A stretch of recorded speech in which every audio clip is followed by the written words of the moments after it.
After returning home from our week-long honeymoon, I heard strange noises coming from inside the house. I was worried someone might have broken in. Did you hear that? Maybe someone's in the house. Should we call the police? I asked my husband, but he didn't seem worried at all. It's fine, he said calmly. He walked inside while reassuring me, and I quickly followed him. To my surprise, I found my mother-in-law, Kelly, and sister-in-law, Joe, inside. I was relieved they weren't burglars, but I was confused about why they were there. Apparently, they offered to look after the house while we were away, so Alex gave them a key. I thought they would leave after we came back.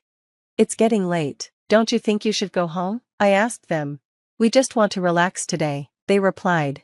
They didn't leave. Instead, they took over the living room and even started showering without asking. I thought they would leave the next day, but when I came home from work, they were still there.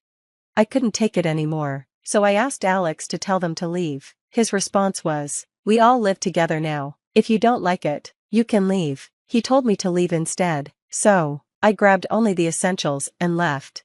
My name is Izzy, and I'm a 29-year-old magazine editor. I met my husband, Alex, 3 years ago, through a friend. I hadn't been in many relationships before him, but I liked his dependable, confident personality. He said I love you first, and after 3 years of dating, he proposed, and we got married. When we were looking for a house and wedding venue, he handled everything smoothly, and I really enjoyed living with him. But my mother-in-law, Kelly, and sister-in-law, Joe, were a constant problem.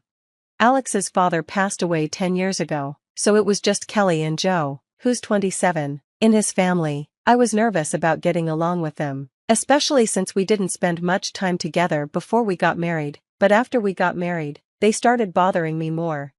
Kelly called me almost every day, asking for more money. "Can you give me a little extra allowance? I can't live on what you give me, just $200 more would help," she'd ask. I would tell her to ask Alex instead, since he handled the finances.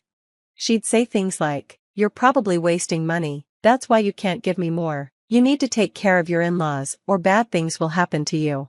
She also asked me to visit her more, do her chores, and send her favorite foods every month. Meanwhile, Joe would show up at my house uninvited. She'd pop in and say, "I was in the area, so I thought I'd stop by. Is dinner ready yet? I'm hungry." Then she'd just sit on the couch until it was ready and leave after eating. I told her many times to give me notice before she came and not to come so often, but she didn't listen. It was hard to be harsh with her because she was Alex's sister.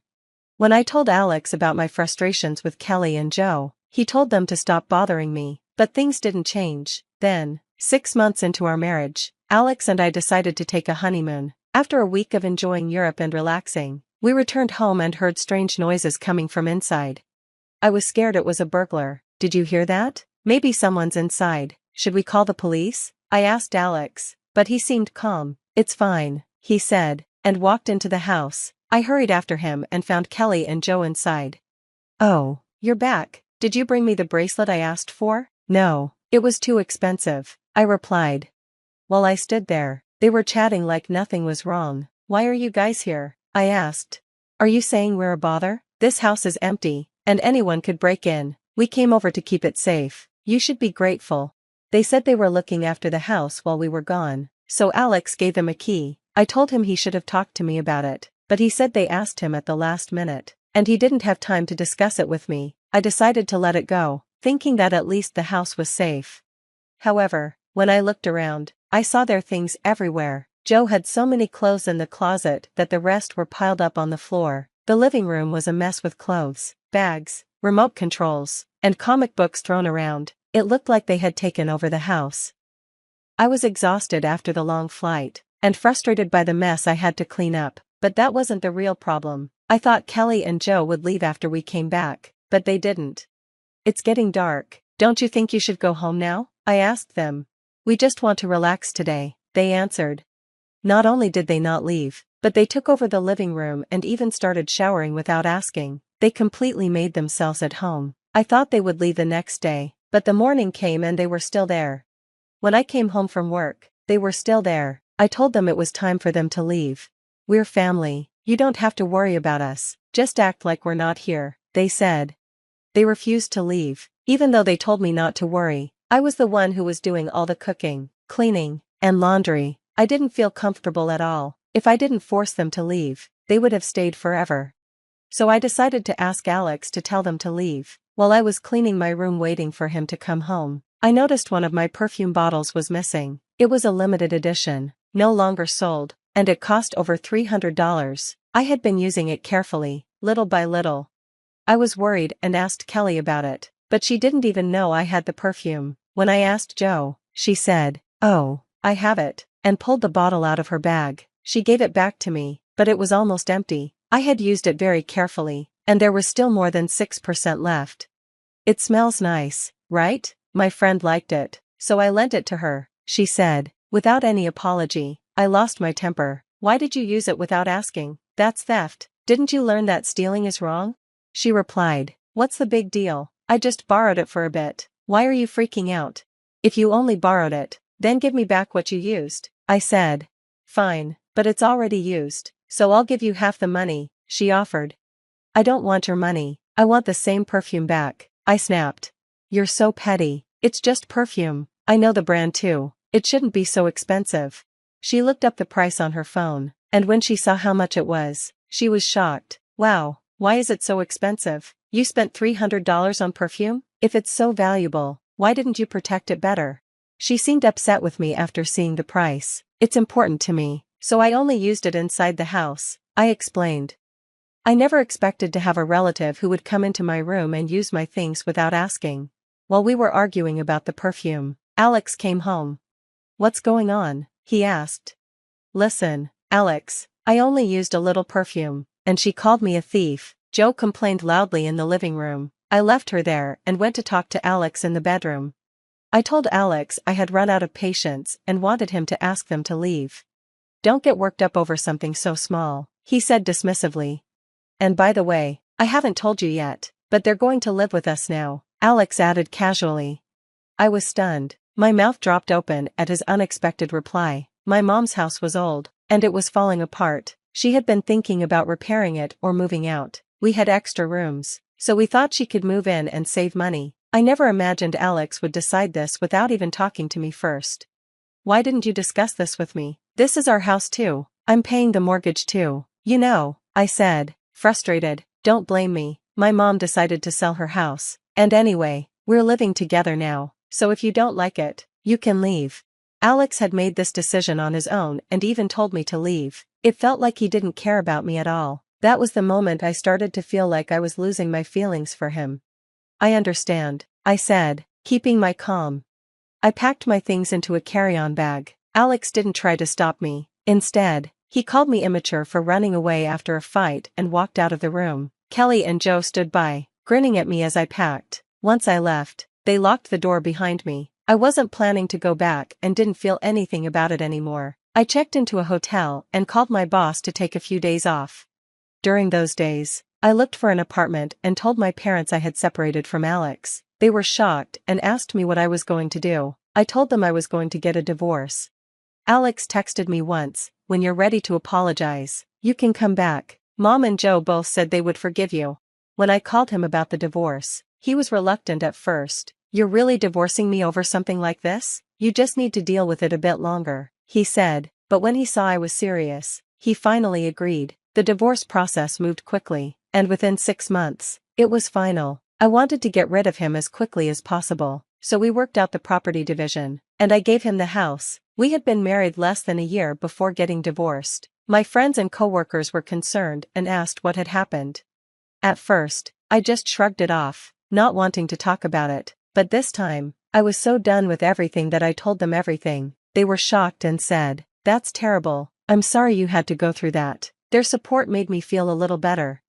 After I started living alone, I threw myself into work. I took on more projects than usual and even helped out my coworkers who were overwhelmed. My boss was worried about me, but I found that staying busy helped me block out the painful memories. 5 months after the divorce, Alex called me. I had left most of my things behind, so I thought he might be calling about that. He started by asking what I was doing and if I was living alone. It seemed strange since he was usually direct. I didn't want to waste my time, so I asked him straight out what he wanted. He said he wanted to get back together. I had no intention of getting back with him, so I said, no, and tried to end the call. But he rushed to stop me. "Wait, there's something I didn't tell you."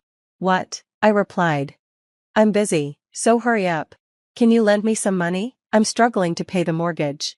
I knew it used to be paid by both of us, so I understood it must be hard for him to handle it alone, but I also knew it wasn't a huge amount he suddenly couldn't cover.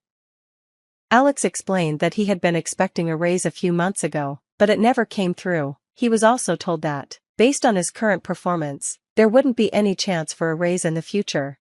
So, he decided to change jobs, thinking it would be easier to find one with better pay, but the reality was, he could only find one that paid less, and he still hadn't been able to switch jobs yet. Despite his struggles, I had no intention of lending him any money. I told him not to contact me anymore. Then, he said something I wasn't expecting. You're still single, right? No one would want a divorcee who's getting older. You should come back to me. I just replied, no, thank you, and hung up the phone. At that moment, I couldn't understand how I had fallen for him in the first place. I felt so disappointed in my own judgment.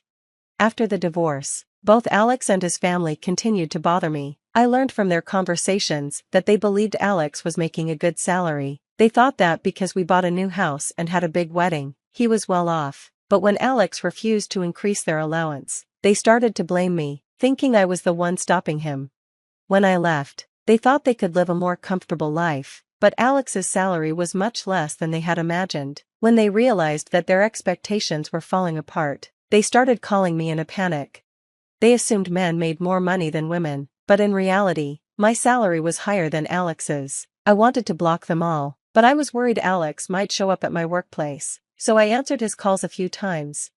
Every time, he complained about Kelly and Joe spending too much money. He said he had run out of savings and that they had started working part-time jobs, but they were still struggling because of their spending habits. It was always about money. I decided that the next time he called, I'd tell him I didn't have any money either, hoping that would make him stop. One day, as expected, he called again, saying, I need a loan. I can't pay the mortgage this month. I answered, actually, I'm going to quit my job soon. I've spent most of my savings, so I need you to lend me some money. If you think I'm lying, you can check with someone at work. He simply said, I see, and hung up the phone. After that, he stopped calling. When I told my friend about it, she explained that Alex's situation was even worse than I knew. He had taken a lower-paying job, and most of his salary went to the mortgage. On top of that, Joe had gotten involved with the manager of her part-time job, who was married. His wife found out and filed a lawsuit against her. Joe initially claimed she didn't know he was married, but the evidence showed she was aware and still pursued him. The manager divorced his wife, and Joe had to pay a large compensation fee. She lost her job and her friends after the scandal became public. Now, Alex's family was struggling to pay the mortgage and the debt from the lawsuit. It seemed like they were living in a cycle of debt. Kelly often complained about her friends having grandchildren while her own kids were still single and poor.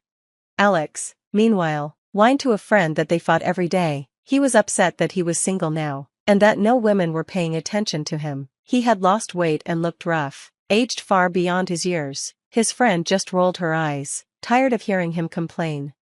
I learned that the same friend who had introduced Alex and me was the only person Alex still had contact with. She felt responsible for our failed marriage and oddly enjoyed hearing about his problems. She continued to stay in touch with him, partly to keep him away from me.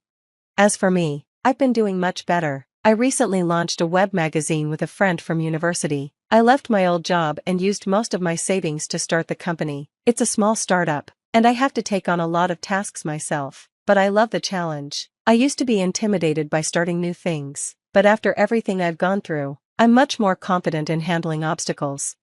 I also met someone new through work. He respects my boundaries and gives me the space I need. Thanks to him, I've come to realize that Alex wasn't the decisive, reliable leader I thought he was just selfish. For a while after my divorce, I was afraid that I could never marry or have a boyfriend again, but now, I'm looking forward to the future with a more positive outlook, and I'm excited to embrace my new happiness. The worst part about betrayal is that it never comes from your enemies. I learned this lesson on a rainy Tuesday afternoon when I returned from my business trip to find my wedding dress missing and my sister's perfume lingering in my apartment. I'm Ellie, and until that moment, I thought I had everything figured out. Successful career? Check. Perfect fiancé? Check. Close relationship with my only sister? Double check. But life has a way of shattering your illusions all at once. Christine, something's wrong, I said into my phone, pacing my walk-in closet where my wedding dress should have been. The dress is gone, and Amelia's been here. I can smell her signature vanilla perfume everywhere. Ellie, sit down. Christine's voice was unnaturally steady. There's something you need to know. My stomach dropped. Christine never used that tone unless something was terribly wrong. I sank onto my bed, still in my travel clothes. Amelia and Axel got married yesterday, in your dress. The words hit me like a physical blow. I gripped my phone tighter, knuckles turning white. What? It's all over social media. I tried calling you, but my flight was delayed, I whispered. My phone was dead. The pieces started falling into place. Axel's recent distance, Amelia's excessive interest in my wedding plans, the way they both encouraged me to take this business trip despite the tight timeline before the wedding. I'm coming over, Christine declared. No, I said quickly, surprising myself with how steady my voice sounded. I need to handle this myself. After hanging up, I opened Instagram. There they were, dozens of photos of my sister in my dress, kissing my fiancé. My dress. My fiancé. My sister. The caption under Amelia's post read, "When you know it's meant to be. Sorry, sis. Sometimes love can't wait." I laughed. Actually laughed. Because while they were playing their little game, they had no idea about the cards I held. My phone buzzed with a text from Bruno, my mentor. Deals sealed. You now own controlling interest in Harris Technologies. Announcement goes public next week. Congratulations. Axel's family company. The one he'd been trying to save for the past year. The one I'd just acquired through a series of shell companies and careful maneuvering. The doorbell rang. I opened it to find Layla, Amelia's best friend, standing there with an apologetic look. Ellie, I'm so sorry. I tried to stop her, but... Come in, Layla, I said calmly. Tell me everything. She settled on my couch, wringing her hands. It was planned for weeks. Amelia said you didn't deserve Axel, that you were too focused on your career. She said he came to her, that they fell in love. I listened, noting every detail, every player in this betrayal. Layla's story spilled out. How Amelia had copied my apartment key, how she'd convinced Axel that I was cheating on him with a business partner, how they'd planned their wedding to coincide with my business trip. They're having a celebration dinner tonight at LeBlanc, Layla finished. I thought you should know. After she left, I stood at my window, watching the rain. My phone buzzed again. Axel calling. I declined it, then opened my laptop to check my emails. The acquisition paperwork was there, waiting for my final signature. My finger hovered over the mouse. One click, and I'd own everything Axel's family had built over 3 generations. One click, and I could destroy them both. The rain intensified outside, matching the storm brewing inside me. Another text came through, this time from Amelia. Please don't hate me. We need to talk. I closed my eyes, remembering all the times I'd protected her, supported her, loved her. How many times had I picked up the pieces of her mistakes? How many times had I put her first? Opening my eyes, I clicked Sign on the acquisition documents. Then, I opened my closet, pulled out my best dress, not white, but blood red, and began to get ready. They wanted to play games? Fine. But they'd forgotten one crucial detail about me. I never played to participate. I played to win. As I applied my lipstick, my phone lit up with a text from Bruno.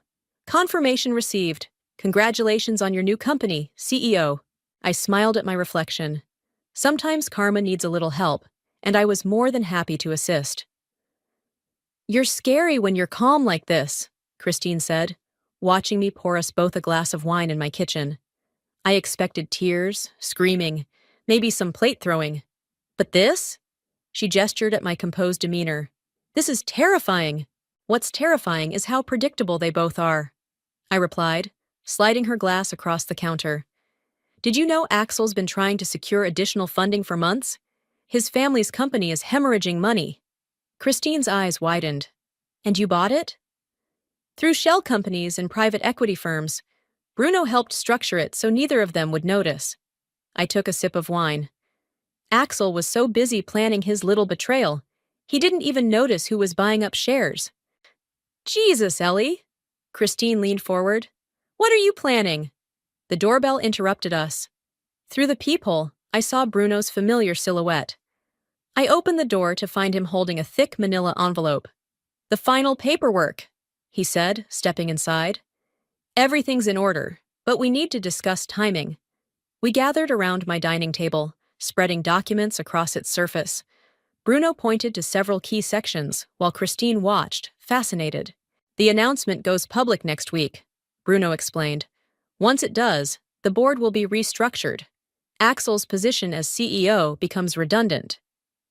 He doesn't know? Christine asked. He's been too busy stealing my sister and my dress to notice his company slipping through his fingers, I said, signing another document. My phone buzzed. Another call from Axel. 7th one today. You should answer it, Bruno suggested. Keep him off balance. I hit accept. Hello, Axel. Ellie, thank God. We need to talk. His voice was strained. What happened? It's not what you think. Oh? So you didn't marry my sister in my wedding dress? Silence. That's what I thought. I kept my voice light, pleasant. Congratulations, by the way. I hope you both got everything you wanted. Ellie, please. I have to go. I'm in the middle of something important. Business, you know how it is. I hung up before he could respond. Christine whistled low. Ice cold. Speaking of business, Bruno interjected, we need to discuss the gala next week.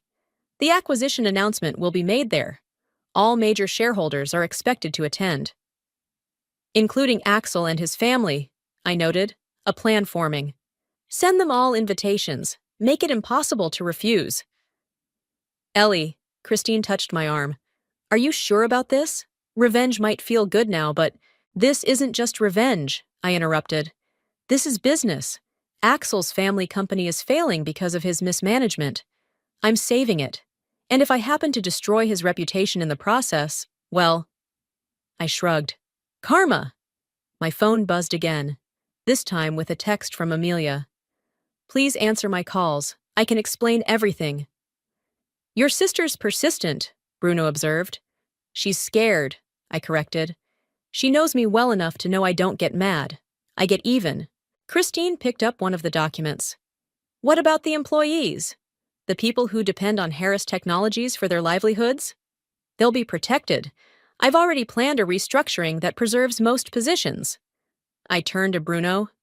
Speaking of which, how's the PR strategy coming along? Ready to go. We're positioning this as a rescue operation. Young, innovative CEO saves struggling company. He smiled. The press will love it. Another text from Axel. Just saw the gala invitation. We need to talk before then, please. I showed it to Bruno, who chuckled. He's starting to sweat. Good. What's your next move? Christine asked. I walked to my window, looking out at the city lights. Tomorrow, I'm going shopping for a gala dress, something unforgettable.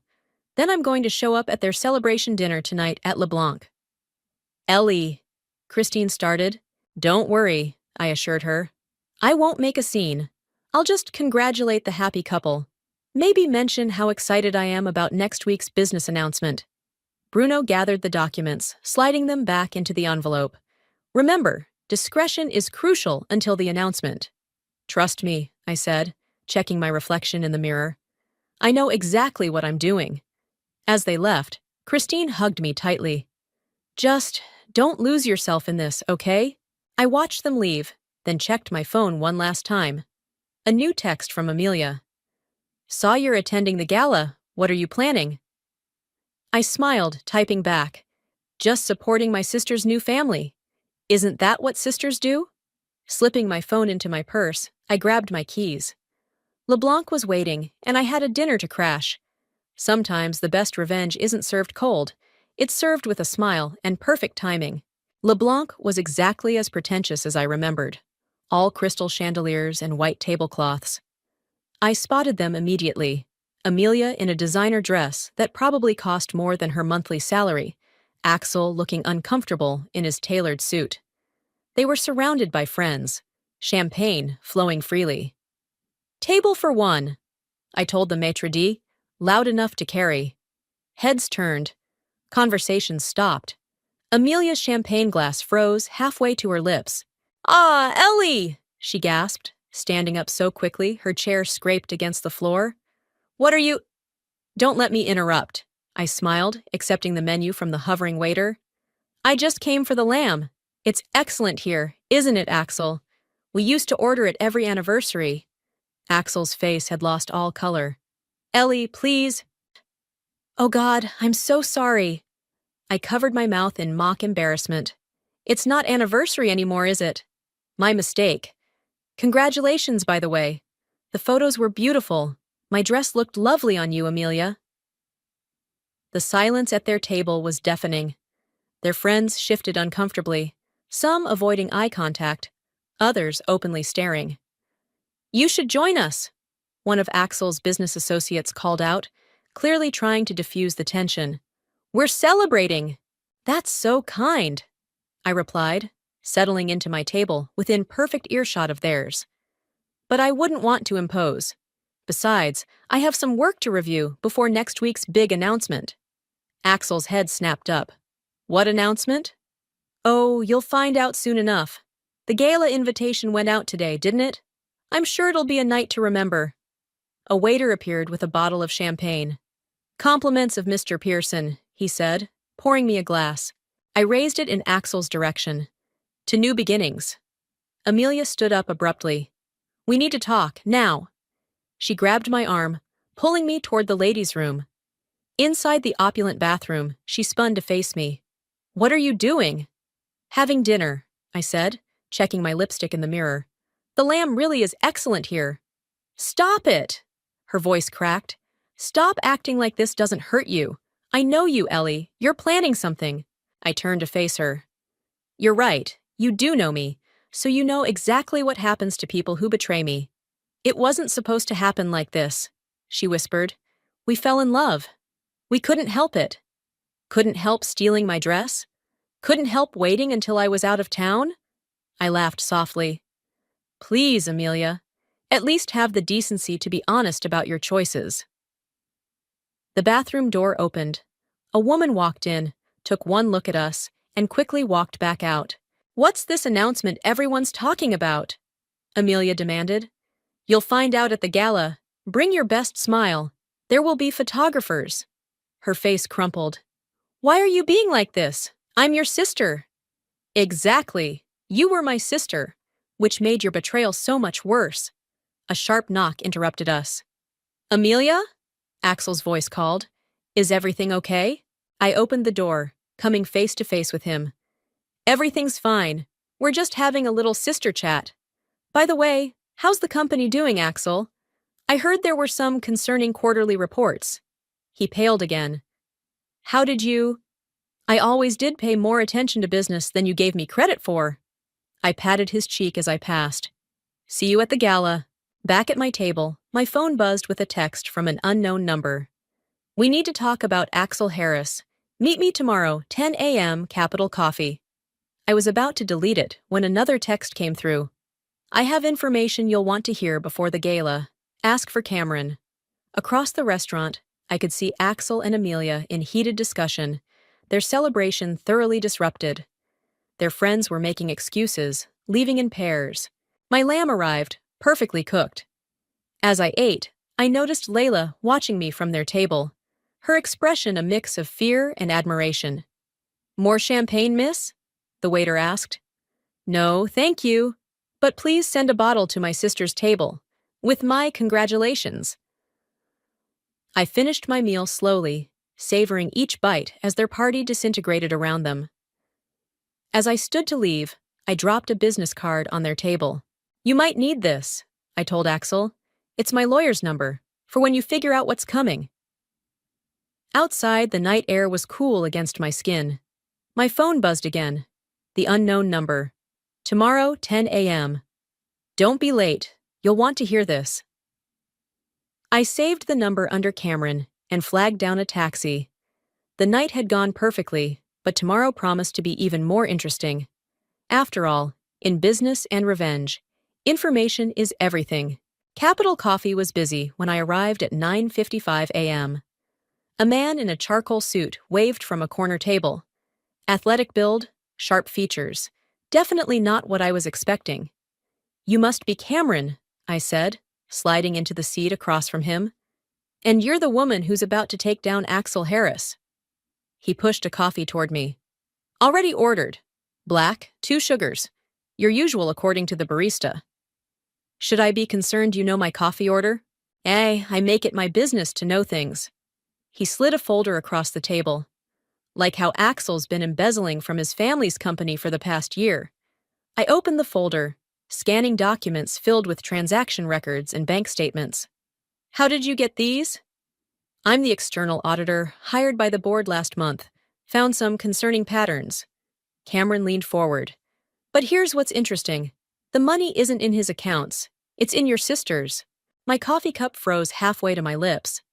"What?" "Axel's been funneling company funds into accounts under Amelia's name. She probably doesn't even know they exist." He tapped the documents. "Your acquisition isn't just going to expose his mismanagement, it's going to uncover fraud." "Why are you showing me this?" "Because Axel did the same thing to my sister 3 years ago. Different company, same scheme.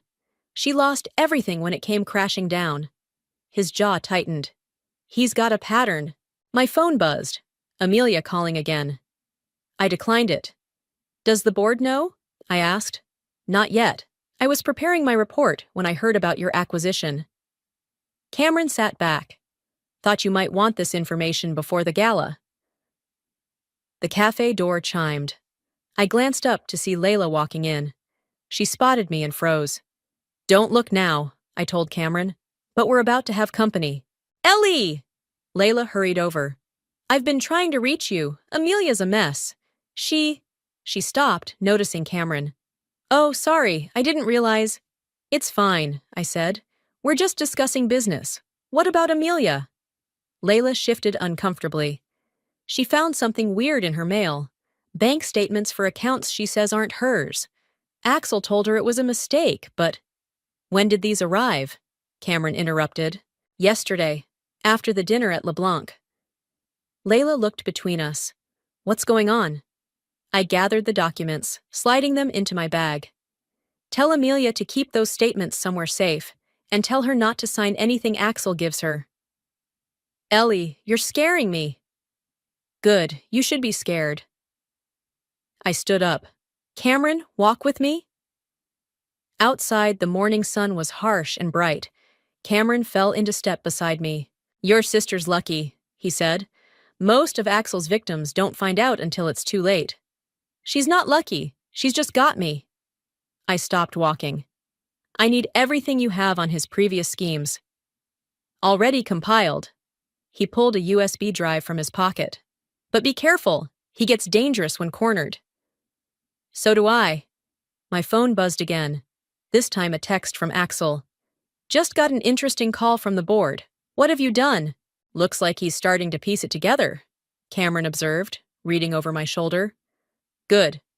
I typed back. "Looking forward to discussing it at the gala." "You're enjoying this," Cameron noted, a hint of admiration in his voice. "Wouldn't you?" "Fair point." He handed me his card. "Call me if you need anything else." "And Ellie?" He caught my eye. "Make it hurt." I watched him walk away, then called Bruno. "We need to move up the timeline," I said when he answered. "How fast can you get the board together?" "They're already asking questions. Axel's been making calls all morning." "Perfect. Send me everything you have on the board members. And Bruno, make sure my sister gets an official invitation to the emergency board meeting." "Already done. But Ellie, be careful. Cornered rats bite." I ended the call and opened my rideshare app. Another text came through, this time from Amelia. "Found more statements. We need to talk. Please." Finally, I thought. The pieces were falling into place. "Where to?" the driver asked as I slid into the back seat. "Law offices of Riley and Associates," I replied. thinking of Christine. Time to prepare for war. The USB drive felt heavy in my pocket. Ammunition I hadn't expected, but desperately needed. Sometimes karma needs a little help, and sometimes it sends exactly the right ally at exactly the right time. The emergency board meeting was set for 3 p.m., but I arrived early to watch them file in. Axel's father, looking grave. His uncle, checking his phone nervously. Board members I'd researched extensively over the past months, all wearing expressions of concern. Amelia arrived last, clutching her purse like a shield. She'd been crying. "What is this?" Axel demanded when he saw me. "You can't be here." Actually, Bruno stepped forward. Ms. Pierce is now the majority shareholder. She has every right to be here. The room erupted in whispers. Axel's father stood up. "What did you say?" "Perhaps we should begin," I suggested, taking my seat at the head of the table. "We have a lot to discuss." Cameron entered quietly, carrying his audit reports. Axel's face went from red to white in seconds. "Before we start," I said, "I should mention that everything said here is being recorded. Legal requirement, you understand." "This is ridiculous," Axel sputtered. "You can't." "Show them." I nodded to Cameron. He connected his laptop to the projector. Bank statements filled the screen, transactions highlighted in angry red. "Over the past 14 months," Cameron began, "approximately $12 million has been diverted from company accounts into private holdings." Axel's father leaned forward. "That's impossible. Our internal audits were falsified," Cameron finished. "The real numbers tell a different story." I watched Amelia as the evidence mounted. Her hands shook as she recognized the account numbers, the same ones from her mysterious statements. "These accounts," Cameron continued, "were opened under the name of Amelia Pierce." All eyes turned to my sister. "I didn't," she started. "Axel told me they were investment accounts." "Did you sign anything?"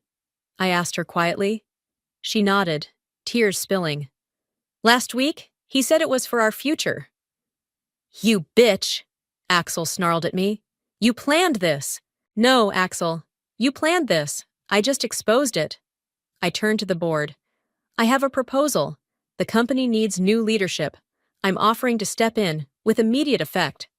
"This is a family company," Axel's father protested. "And it will remain one," I assured him. "You'll keep your position as chairman, but your son needs to step down." "Or what?" "Or these documents go to the SEC." I let that sink in. "Your choice." The room fell silent, except for Amelia's quiet sobs. "There's more," Cameron added, changing slides. "Similar patterns at his previous employers. 3 companies, same scheme." Axel lunged across the table at Cameron. Security guards materialized, restraining him. "You're finished," he spat at me. "Both of you." He looked at Amelia. "All of you." "No," I corrected him. "You're finished. Guards, please escort Mr. Harris out. The police are waiting in the lobby." As they dragged him away, his father stood up. I moved to accept Ms. Pierce's proposal. The vote was unanimous. Afterward, in the empty boardroom, Amelia approached me. "Did you know about the accounts?" "Not until yesterday." I handed her Christine's card. "She's the best fraud lawyer in the city. Call her." "Why are you helping me?" "Because you're my sister, and because you're another one of his victims." I gathered my papers.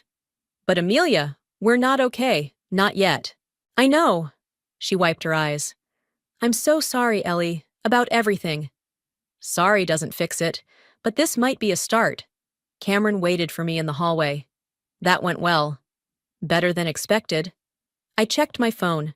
Dozens of missed calls from Axel's family. "Now comes the hard part." "The gala's tomorrow," he reminded me. "Still planning to attend?" "Wouldn't miss it," I smiled. "Want to be my date?" He raised an eyebrow. "Mixing business with pleasure? Maybe I just want someone trustworthy by my side for once." "In that case," he offered his arm, "let's get coffee and you can tell me what you're really planning for tomorrow night." As we walked out, I saw Axel being led into a police car.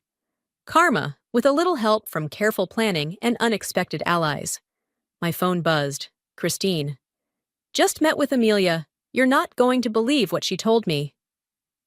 Save it for tomorrow, I texted back. The gala should be interesting. Looking up at Cameron, I felt something I hadn't experienced in weeks. Hope. Maybe revenge wasn't just about destruction. Maybe it could also be about rebuilding something better from the ashes. So, Cameron said as we reached the coffee shop, about tomorrow night? The gala would be my coronation as CEO, but somehow I had a feeling it would be about much more than just business.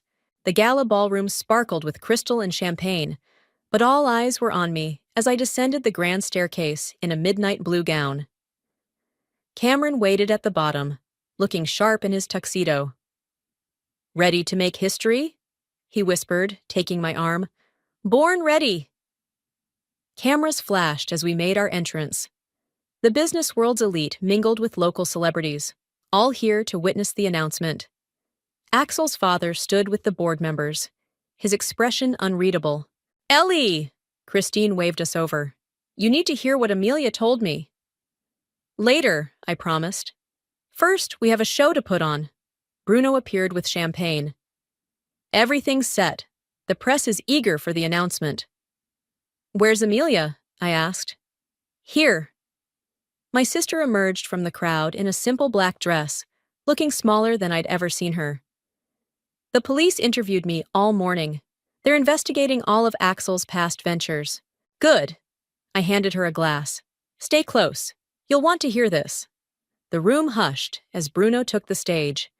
Ladies and gentlemen, thank you for joining us tonight.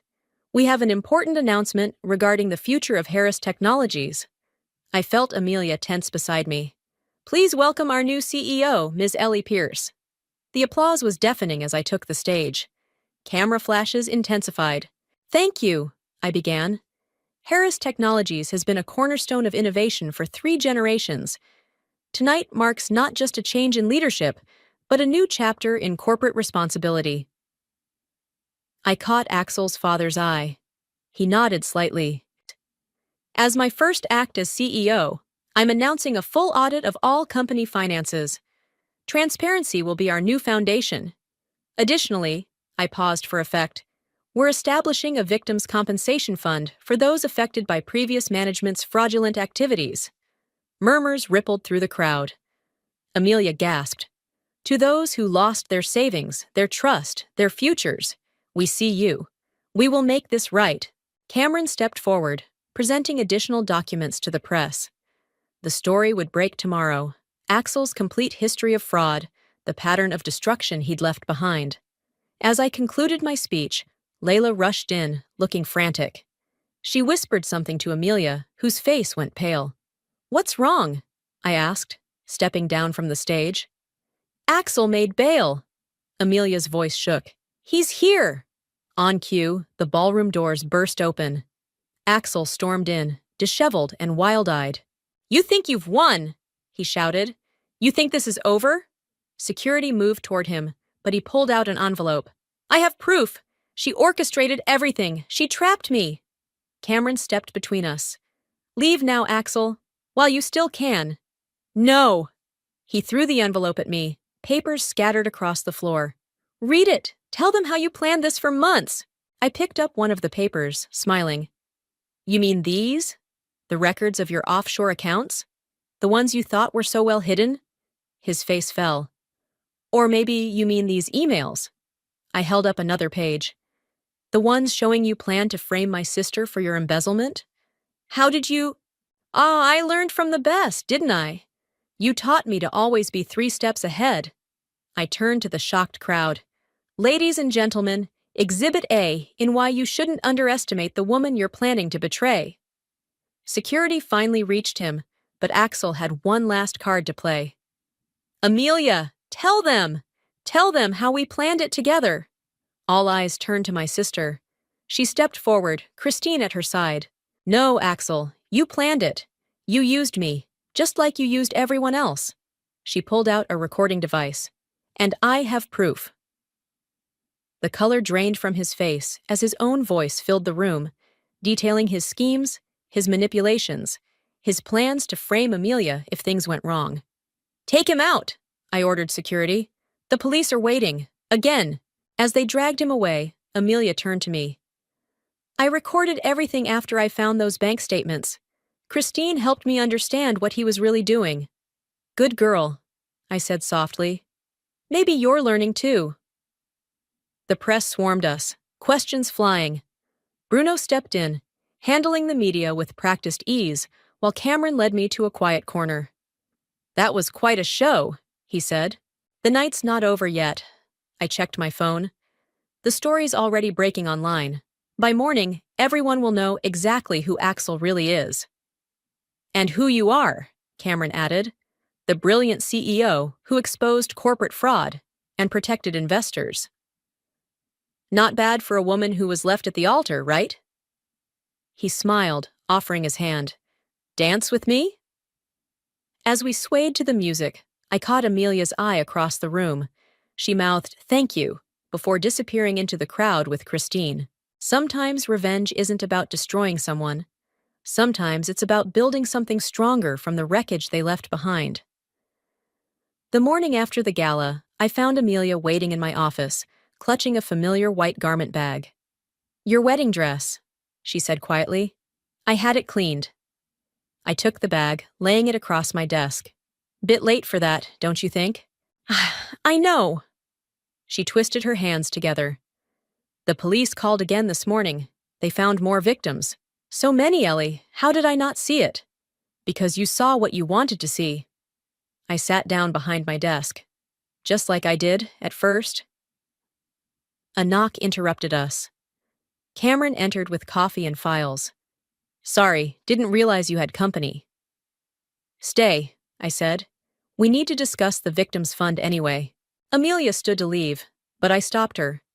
"You should hear this too. You're one of his victims now." "Am I?" Her voice cracked. "Or am I just another perpetrator?" "Sit down, Amelia." I opened one of Cameron's files. "Let's talk about how we fix this." Cameron spread documents across my desk. "We've identified 23 victims across 4 companies. Total losses around 20 million. "I'll cover it," I said. "All of it." "Ellie, no," Amelia protested. "You can't." "I can and I will." I signed the authorization. Consider it penance for not seeing through him sooner. My phone buzzed. Christine calling. I put her on speaker. "Turn on the news," she said without preamble. "Now." I clicked on the wall-mounted TV. Axel's face filled the screen, but not from the gala. This was security footage from years ago, showing him with another woman. Young, vulnerable, familiar. "That's Sarah," Cameron said quietly. "My sister." We watched in silence as the story unfolded. Axel's pattern of seducing women, using them for financial gain, leaving them to take the fall. The reporter called it a systematic campaign of fraud and emotional manipulation. "They interviewed Sarah this morning," Cameron added. "She's been building this case for years."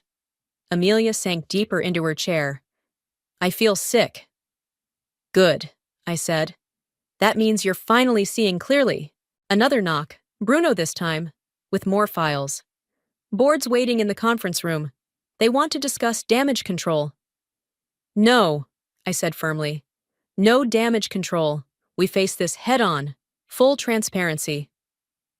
"The stock will take a hit," he warned. "Let it. We'll rebuild stronger."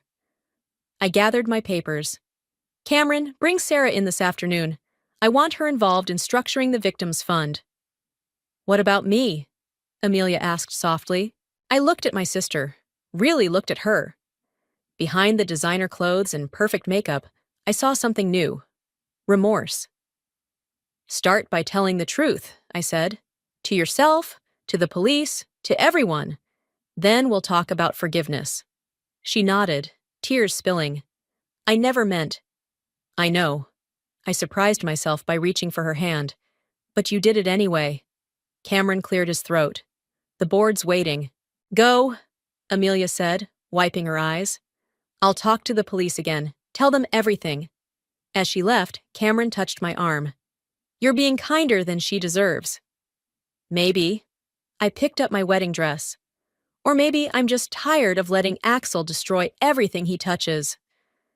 The board meeting was brutal, but necessary. We laid out every detail of Axel's fraud, every victim, every dollar. His father sat silent throughout, aging years before our eyes. Afterward, Cameron found me on the office balcony. "Sarah wants to meet you," he said. "She says you're her hero." I laughed. "Funny, I don't feel very heroic." "No?" He leaned against the railing. "You exposed a serial fraudster, protected his victims, and somehow managed to save your sister in the process. She hasn't been saved yet. But you're giving her the chance." He turned to face me. "That's more than most would do." My phone buzzed. Another news alert. Axel's bail had been revoked. New charges filed. "Karma's finally catching up," Cameron noted. "With a little help," I added. "Speaking of help." He shifted nervously. "Would you like to have dinner with me? Not for business this time." I looked at him. Really looked. At his kind eyes, his steady presence, his unwavering support through this chaos. "Yes," I said. "I'd like that." Below us, the city sprawled out, oblivious to the drama in our corporate tower. Somewhere out there, Axel was facing consequences, Amelia was finding her truth, and victims were finally seeing justice. "What now?" Cameron asked. "Now?" I smiled. "Now we rebuild, together." The wedding dress still lay across my desk, a reminder of what I'd lost and what I'd gained. Sometimes the best revenge isn't about getting even, it's about getting better. The courtroom fell silent as the judge prepared to deliver Axel's sentence. I sat between Cameron and Christine, watching my former fiancé in his prison jumpsuit. He looked small now, nothing like the man who'd once seemed larger than life. "The defendant has shown a pattern of deliberate fraud and manipulation," the judge began. "The impact on his victims has been devastating." Amelia squeezed my hand from the row behind us. She'd testified yesterday, laying bare every detail of Axel's manipulation. Her testimony had been the final nail in his coffin. "Taking into account the severity and repeated nature of these crimes," the judge continued, "this court sentences the defendant to 15 years in federal prison." The gallery erupted in whispers. Sarah, sitting with other victims, burst into tears. Additionally, the defendant is ordered to make full restitution to all victims. Axel stood, handcuffed. "Your Honor, please." "Remove the defendant," the judge ordered. As guards led him away, Axel caught my eye. I held his gaze, refusing to look away until he disappeared through the side door. Outside the courthouse, reporters swarmed us. Bruno stepped forward, handling the press while Cameron guided me through the crowd. "Ms. Pierce," a reporter called out, "how does it feel to see justice served?" I stopped, turning to face the cameras. This isn't about justice for me. It's about protection, protecting past victims, future victims, and everyone who trusted him. That's what leadership means. In the parking lot, Amelia waited by my car. "Did you mean what you said in there, about protection?" "Yes." I unlocked the doors. "Get in, we need to talk." We drove to our childhood park, where we used to share secrets and dreams. The swings were empty, waiting. "Remember when we used to compete to swing higher?" Amelia asked as we sat down. "You always won." "No," she smiled sadly. "I just made more noise about it. You always flew higher." Cameron had offered to come, but this moment needed to be just us. Sisters, trying to find their way back. "I sold my apartment," Amelia said suddenly. "Used the money to start a support group for fraud victims. Sarah's helping me run it." "I know. Christine told me." "I'm not asking for forgiveness," she continued. "I just want you to know I'm trying to be better." A family walked past. 2 little girls holding hands, their parents following behind. We watched them in silence.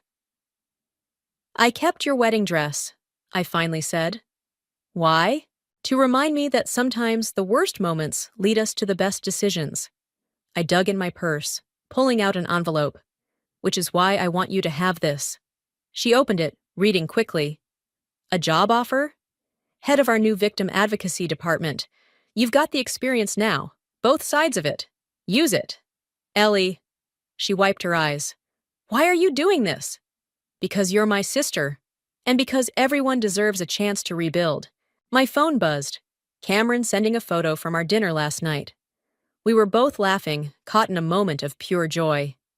He's good for you, Amelia observed. Better than Axel ever was. He sees me, really sees me. I stood up. Just like I finally see you. And what do you see? Someone who got lost but found her way back. Someone who's trying. I offered my hand. Someone who might be ready to be my sister again. She took my hand, standing. I don't deserve you. No, you didn't. But maybe you can earn it now. Walking back to the car, we passed a bridal shop. In the window, a wedding dress, not unlike mine, caught the sunlight. You should wear blue, Amelia said suddenly, when you marry Cameron. Getting ahead of yourself there. Maybe, but I've seen how he looks at you, how you look at him. My phone buzzed again, Bruno this time. The company stock had rebounded, stronger than ever. Trust, it seemed, was good for business. Ready to go back to work? I asked Amelia. Ready to start over, she corrected. As we drove back to the office, I thought about karma and consequences, about betrayal and forgiveness, about how sometimes the best revenge isn't revenge at all. It's rising above it, bringing others up with you.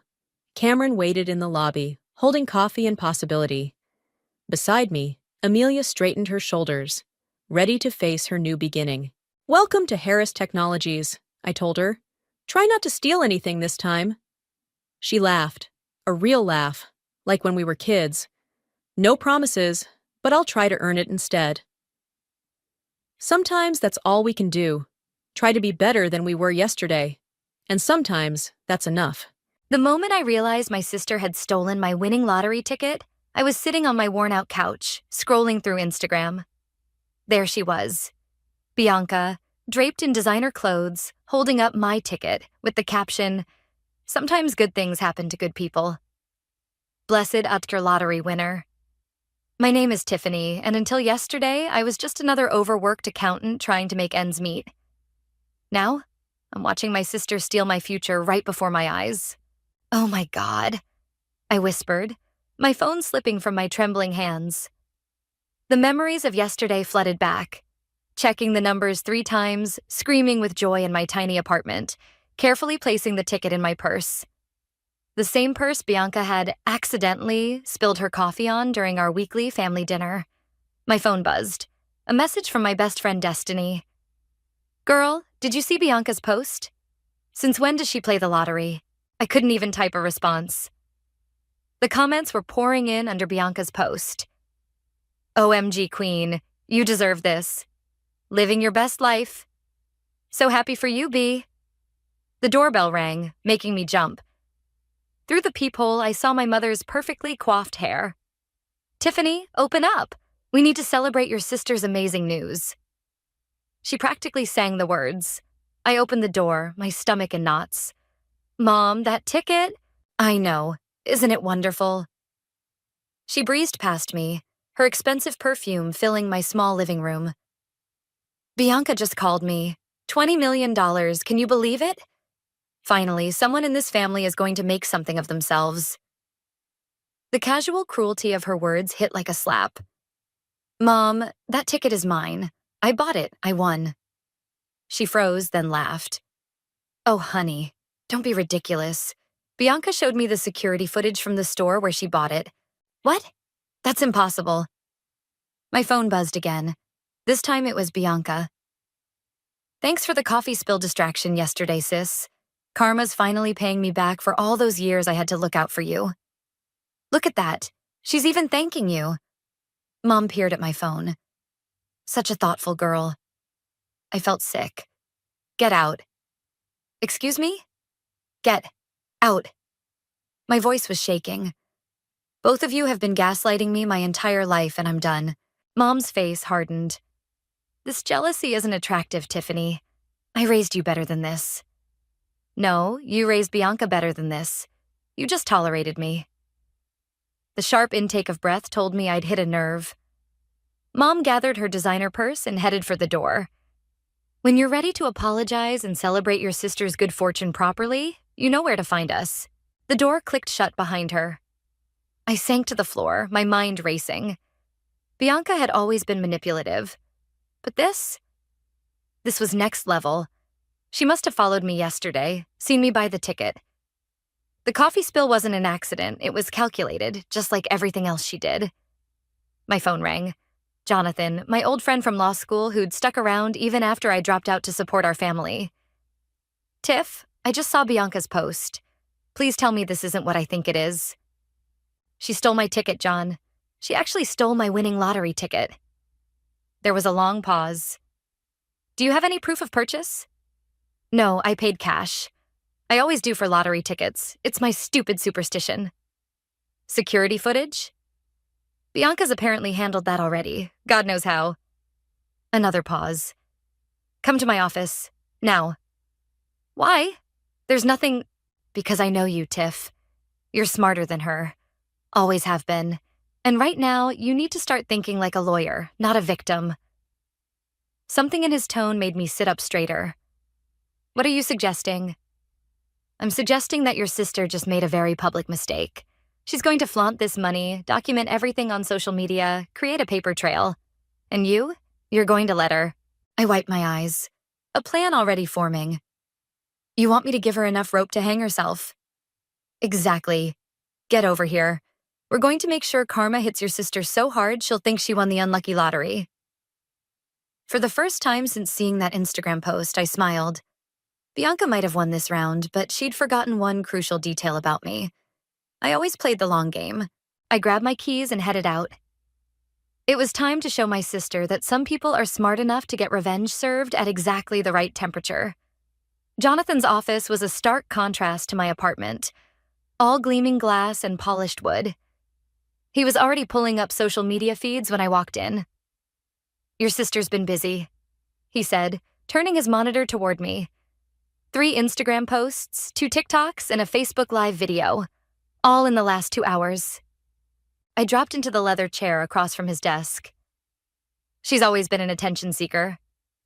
No, she's being sloppy. Jonathan leaned forward. Look at this caption. Sometimes the universe puts opportunities right in front of you and you just have to grab them. Subtle, I muttered. Exactly. She's practically confessing. He started typing. First things first. We need to document everything. Every post, every comment, every interaction. My phone buzzed. Dad this time. Hey, sweetheart. His voice was gentle but weak, just like always. Your mother told me about your reaction to Bianca's news. Dad, she stole... Now, Tiffany, let's not throw around accusations. You know your sister's always been lucky. I gripped the phone tighter. Lucky? Is that what we're calling theft now? Your mother and I raised you both to support each other. Bianca's always looked out for you. By stealing my college fund? By sabotaging my job interviews? By stealing my lottery ticket? Jonathan caught my eye and shook his head, mouthing, "Don't tip her off." I took a deep breath. You know what, Dad? You're right. I'm just surprised. Tell Bianca I'm happy for her. The relief in his voice was palpable. That's my girl. We're having a celebration dinner tonight. You'll come? Wouldn't miss it. I hung up and looked at Jonathan. Please tell me you have a plan. He smiled. Better. I have 3 plans. But first you need to convince everyone you've accepted this. Play nice? That's your big strategy? No, my strategy is to let Bianca think she's won. People get careless when they're winning. He pulled up another window. She's hired a social media manager named Skylar, fresh out of college, eager to prove herself. And you're going to become Skylar's new best friend. The celebration dinner was exactly what I expected, Bianca holding court while our parents beamed. I played my part perfectly, smiling and nodding as she detailed her plans for the money. I'm thinking a mansion in Beverly Hills, she gushed, with a pool shaped like a bee. That's amazing, I said, forcing enthusiasm into my voice. You should document everything on social media. Your followers would love that. Bianca's eyes lit up. They would, wouldn't they? Skylar, make a note. The young woman beside her nodded, fingers flying over her phone. I caught her eye and smiled warmly. You must be so busy managing all this, I said. Want to grab a coffee sometime? I'd love to hear about your work. Really? Skylar looked surprised and pleased. That would be great. Tiffany's great with numbers, Bianca interrupted, a hint of warning in her voice. Maybe she could help you manage my accounts. I kept my face neutral. Only if you need it, of course. Actually, Skylar brightened, I could use help with the budget tracking. Would you mind? Of course not. Anything for my sister. Mom beamed. See, Bianca? I told you Tiffany would come around. Later that night, back at Jonathan's office, I recounted the dinner. Perfect, he said. Skylar's your way in, but we need more than just access to her accounts. We need proof you bought that ticket. I told you I paid cash. Yes, but you checked the numbers online, right? From your phone or computer? I sat up straighter. My laptop. I was at home. Which means there's a digital timestamp of you checking those exact numbers. He started typing again. We're going to build this case piece by piece. Browser history, security footage from nearby stores showing you in the area, witness statements from the bodega owner. Will that be enough? Combined with Bianca's social media trail and the inevitable paper trail she'll leave spending the money, it'll be more than enough.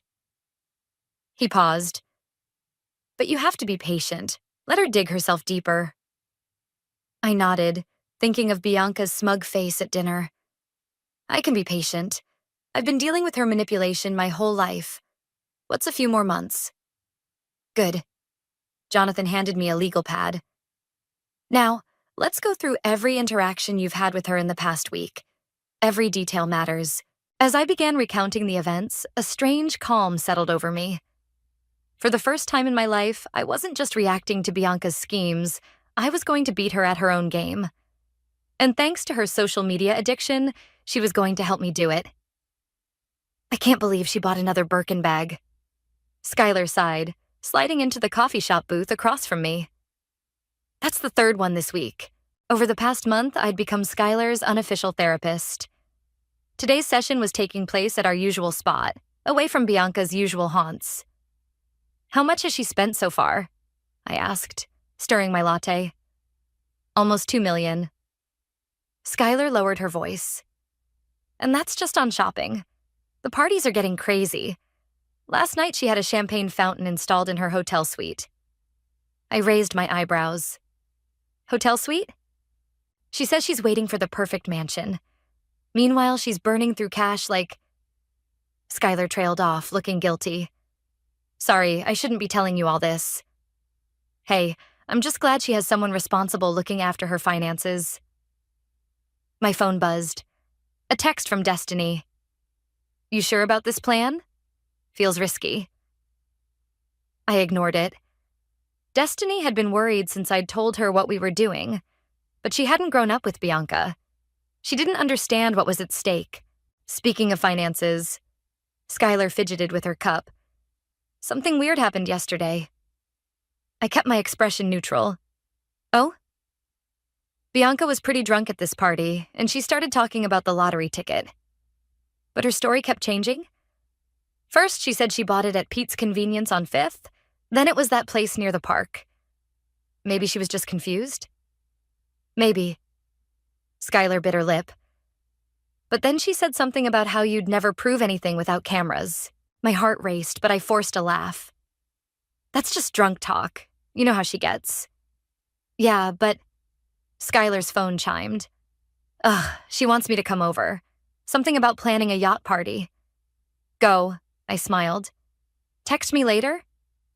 As soon as she left, I called Jonathan. She's starting to slip, I said without preamble. Getting drunk, talking about the ticket. Perfect. Is your phone set up to record? Yes, but... No buts. The next party she throws, you need to be there. The opportunity came sooner than expected.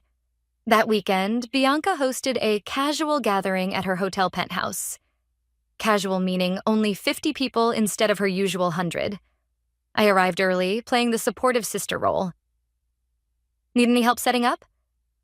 Bianca was already 3 glasses of champagne in. My baby sister, always so helpful. She draped an arm around me. Remember when we were kids and you'd always let me copy your homework? You mean when you'd take it without asking? She laughed, too loud. Same difference, just like this lottery thing, right? The universe knows I deserve nice things more than you do. My phone was recording in my pocket. I kept my voice light. What do you mean? Oh, come on. She rolled her eyes, grabbing another champagne bottle. We both know you'd have wasted that money on something boring like investments. She snorted. At least I know how to live. So you admit it wasn't your ticket? For a second, something sharp flashed in her eyes. Then she laughed again. You're so funny, sis. Always with the jokes. More guests started arriving, and Bianca drank more. And more. By midnight, she was holding court by the window, regaling everyone with stories. And then, she could barely stand straight. Then I saw her checking the numbers, and I thought, why should she get all the luck? I'm the pretty one. Several people laughed nervously. Skylar, standing nearby, looked uncomfortable. Bianca, I said softly, maybe we should get you some water. Don't patronize me. She whirled around, nearly falling. You think I don't know what you're doing? Playing nice, helping Skylar, being the perfect sister? She stumbled closer. But guess what? No one will ever believe you. I made sure of that. The room had gone quiet. My phone was still recording. What did you make sure of? I asked, keeping my voice steady. The cameras. She laughed wildly. Paid that sweet old security guard to lose the footage from that day. Can't prove what you can't see, right? Skylar gasped. Several guests started edging toward the door. I think that's enough partying for tonight, I said loudly. Everyone, thank you for coming. As people filed out, Bianca collapsed onto a sofa, already passing out. Skylar lingered, looking troubled. Tiffany, she started. It's okay, I said. She probably won't even remember this tomorrow. But I would. And more importantly, my phone had recorded every word. Later that night, I sent the audio to Jonathan. His response came immediately. This is exactly what we needed. Time for phase 2. I looked at my sleeping sister, sprawled across the designer sofa she'd bought with my money. Soon, very soon, she'd learn that karma doesn't care how pretty you are. The lottery commission is getting suspicious, Jonathan announced, spreading documents across his desk. 3 different people have called asking about irregularities with the ticket claim. I leaned forward. What kind of irregularities? Apparently, Bianca's story keeps changing. First, she said she bought the ticket at 2 p.m., then 4 p.m., then evening. She can't keep her lies straight. My phone lit up with a notification. Another Instagram post from Bianca, this time showing off her new sports car. Look at the comments. Jonathan pointed. People were starting to ask questions. Weird how you never showed the actual moment you bought the ticket. Didn't you say you bought it on 5th Street last week? Now it's Madison Ave? She's deleting them as fast as she can, I said. But Skylar showed me her admin panel. There are hundreds. Jonathan smiled. Time to add fuel to the fire. Remember that bodega owner I mentioned? The one near my apartment? He remembers you buying tickets every Friday. Same time, same numbers. He signed an affidavit this morning. My hands shook slightly. Will that be enough? Combined with everything else? It's a start, but we need Skylar on our side. As if on cue, my phone rang. Skylar's name flashed on the screen. Tiffany? She sounded panicked. Something's wrong. The lottery commission called again, and Bianca completely lost it. She's threatening to fire me if I don't delete all the questioning comments. Where are you? Outside her hotel. I can't keep doing this. The numbers don't add up, her stories keep changing, and after what she said at the party, meet me at the Blue Cup in 15 minutes. Jonathan raised an eyebrow as I grabbed my coat. Be careful. Always am. Skylar was already at the cafe when I arrived, fidgeting with a napkin. I found something, she blurted before I could sit down. In her phone. What do you mean? She pulled out her tablet. Part of my job is backing up her photos. I found these from the day she claimed the ticket. My heart stopped. There, in crystal clear detail, were photos of Bianca following me into the bodega. Another showed her watching me check the ticket through my apartment window. She was stalking you, Skylar whispered. And there's more. Text messages to some security guard about deleting footage, messages to your mom about keeping you quiet. Skylar, I said carefully, I need to tell you something. I laid it all out. The truth about the ticket, Jonathan's plan, everything. By the end, she was pale but determined. I knew something was wrong, she said. The way she treats you, the inconsistencies. What do you need me to do? Keep documenting everything, and whatever you do, don't let her know you're helping me. Back at Jonathan's office, we reviewed Skylar's evidence. This is better than we hoped, he said, but timing is crucial. Too soon and she might find a way to spin it. Too late. And she might spend all my money, I finished. Exactly. We need one more piece, something public, something she can't deny. My phone buzzed. Mom. Family dinner tonight. Bianca's making a big announcement. I showed Jonathan the text. He grinned. Perfect. Wear that necklace I gave you. The one with the hidden microphone? Bianca's drunk confessions were good, but we need her sober. And nothing makes her slip up like family dinner. That evening, I arrived at my parents' house to find Bianca holding court in the living room. There she is, Bianca exclaimed. My favorite sister. Your only sister, I reminded her with a smile. Whatever. Guess what? I'm buying Mom and Dad a house. Mom clapped her hands. Isn't she generous? So generous, I agreed. Just like when we were kids, right, Bianca? Always taking what you wanted? Her smile flickered. What's that supposed to mean? Nothing. Just remembering how you used to take my homework, my clothes, my boyfriends. I paused. My lottery ticket. Tiffany, Dad warned. But Bianca was already rising to the bait. You still can't let that go, can you? You're just jealous because I was smart enough to take what I wanted. The room went silent. Mom's fork clattered against her plate. What did you just say? Dad asked quietly. Bianca's face went white as she realized what she'd admitted. I didn't. I touched the necklace gently, making sure it was still recording. No, please, go on. Tell us exactly how smart you were. As Bianca stammered excuses, I caught a glimpse of my mother's face. Shocked, confused, and finally understanding dawning in her eyes. The trap was set. Now all we had to do was spring it. The silence at the dinner table was deafening. Mom's hands trembled as she set down her wineglass. Bianca, what exactly are you saying? Nothing. I'm not saying anything. Bianca's voice had that shrill edge I remembered from childhood, the one that appeared whenever she was caught in a lie. Tiffany's trying to twist my words. No one's twisting anything, I said calmly, touching my necklace again. You just said you were smart enough to take what you wanted. That's not what I meant. Dad cleared his throat. Then what did you mean, Princess? Bianca's mascara was starting to run. You're all ganging up on me, after everything I've offered to do for this family. With my money, I added softly. Prove it. She slammed her hands on the table. You can't prove anything. My phone buzzed. A text from Skylar. Check Instagram. Now. I pulled up the app. Someone had posted a video from Bianca's party, the one where she drunkenly bragged about paying off the security guard. The comments were exploding. OMG, did she just admit to stealing the ticket? This is wild. A lottery commission needs to see this. I knew something was off about her story. Bianca's phone must have buzzed too, because her face went from red to ghost white in seconds. Who? She whispered, staring at her screen. Who posted this? Posted what?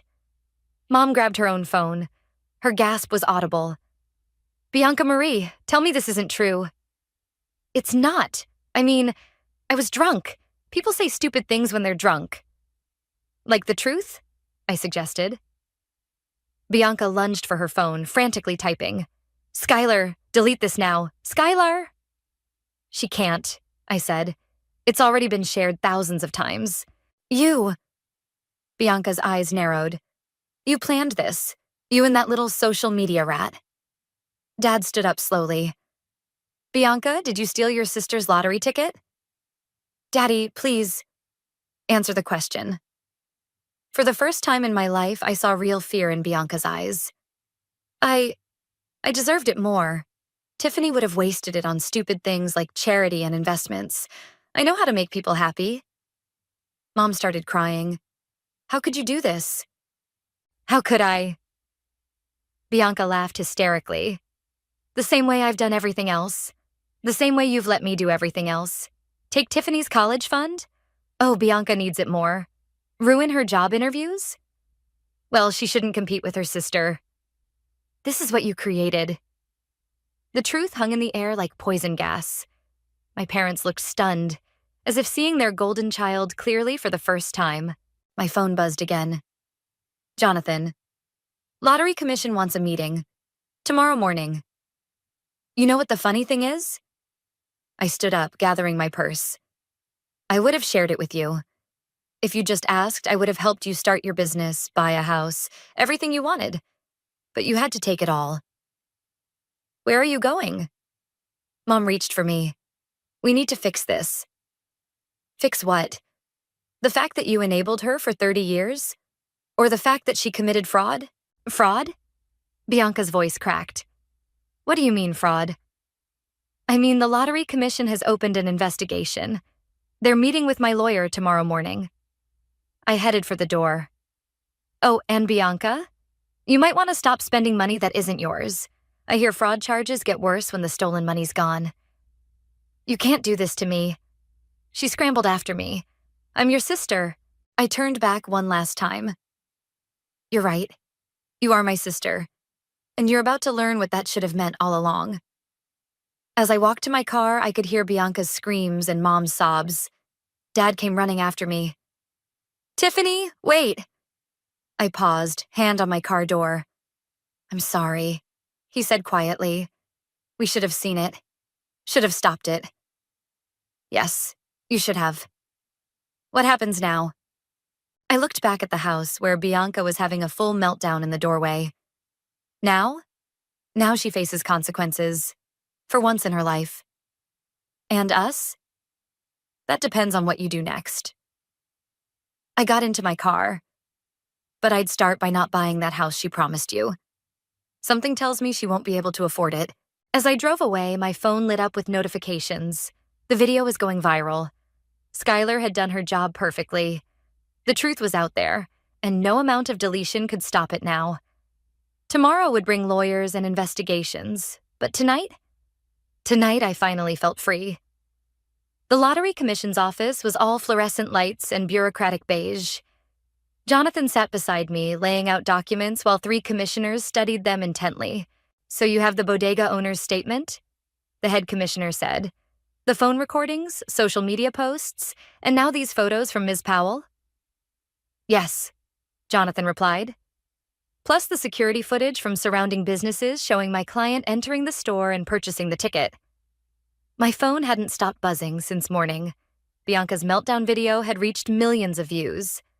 Lotterygate was trending. Miss? The commissioner looked at me. Why did you wait so long to come forward? Before I could answer, the door burst open. Bianca stormed in, followed by a harried-looking man in an expensive suit. This meeting is private. Jonathan stood up. Like hell it is. Bianca's makeup was smeared, her designer outfit wrinkled. You can't just steal my money. Your money? I laughed. That's rich even for you. My client, her lawyer interrupted, would like to propose a settlement. Jonathan smiled coldly. We're not interested in settlements. We're interested in justice. 50-50 split, Bianca blurted. Come on, Tiff, we're sisters. The commissioners watched this exchange like a tennis match. Sisters? I stood up. Let's talk about being sisters. Show them the footage, Jonathan. He pulled up a video on his tablet, security footage from a cafe across from my apartment. There was Bianca, clearly following me, watching through my window as I checked the lottery numbers. That proves nothing, she shrieked. Maybe not, I agreed.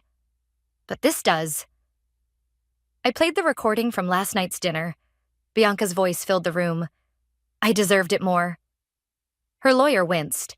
Furthermore, Jonathan added, we have evidence of attempted bribery of a security guard, witness tampering, and fraudulent documentation submitted to this commission. Bianca's face crumpled. Daddy will fix this. He always fixes everything. Not this time. I showed her my phone. He and Mom are cooperating with the investigation. They've provided statements about your confession. They wouldn't dare. Check your messages. She grabbed her phone, scrolling frantically. Her face went from angry to desperate as she read. This isn't fair, she whispered. Everything was perfect. Ms. Norris, the head commissioner addressed Bianca. Based on the evidence presented, we're freezing all lottery payments pending investigation. Additionally, we'll be referring this case to the district attorney's office. You can't do that. I've already spent... How much? I interrupted. How much of my money did you burn through? Her lawyer touched her arm. Don't answer that. Almost all of it, she said anyway. The cars, the clothes, the parties. The room went silent. Millions of dollars gone in a month. Well, Jonathan smiled. That's going to make the fraud charges interesting. Bianca's lawyer pulled her toward the door. We need to discuss your options. Now. Wait. She turned back to me. Tiffany, please, you can stop this. Tell them you changed your mind. I looked at my sister.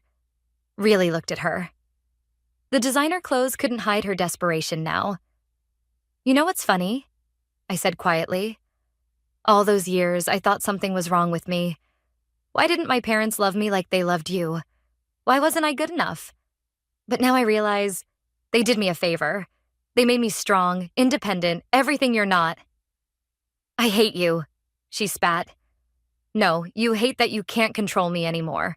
The commissioners cleared their throats. If we're done with the family drama, we have some paperwork to process. As Bianca was led away by her lawyer, my phone buzzed one last time. A text from Skylar. Check Twitter, now. The video from last night's dinner had gone viral. But it wasn't just the confession. Someone had compiled years of social media posts showing Bianca's pattern of taking what she wanted. Consequences be damned.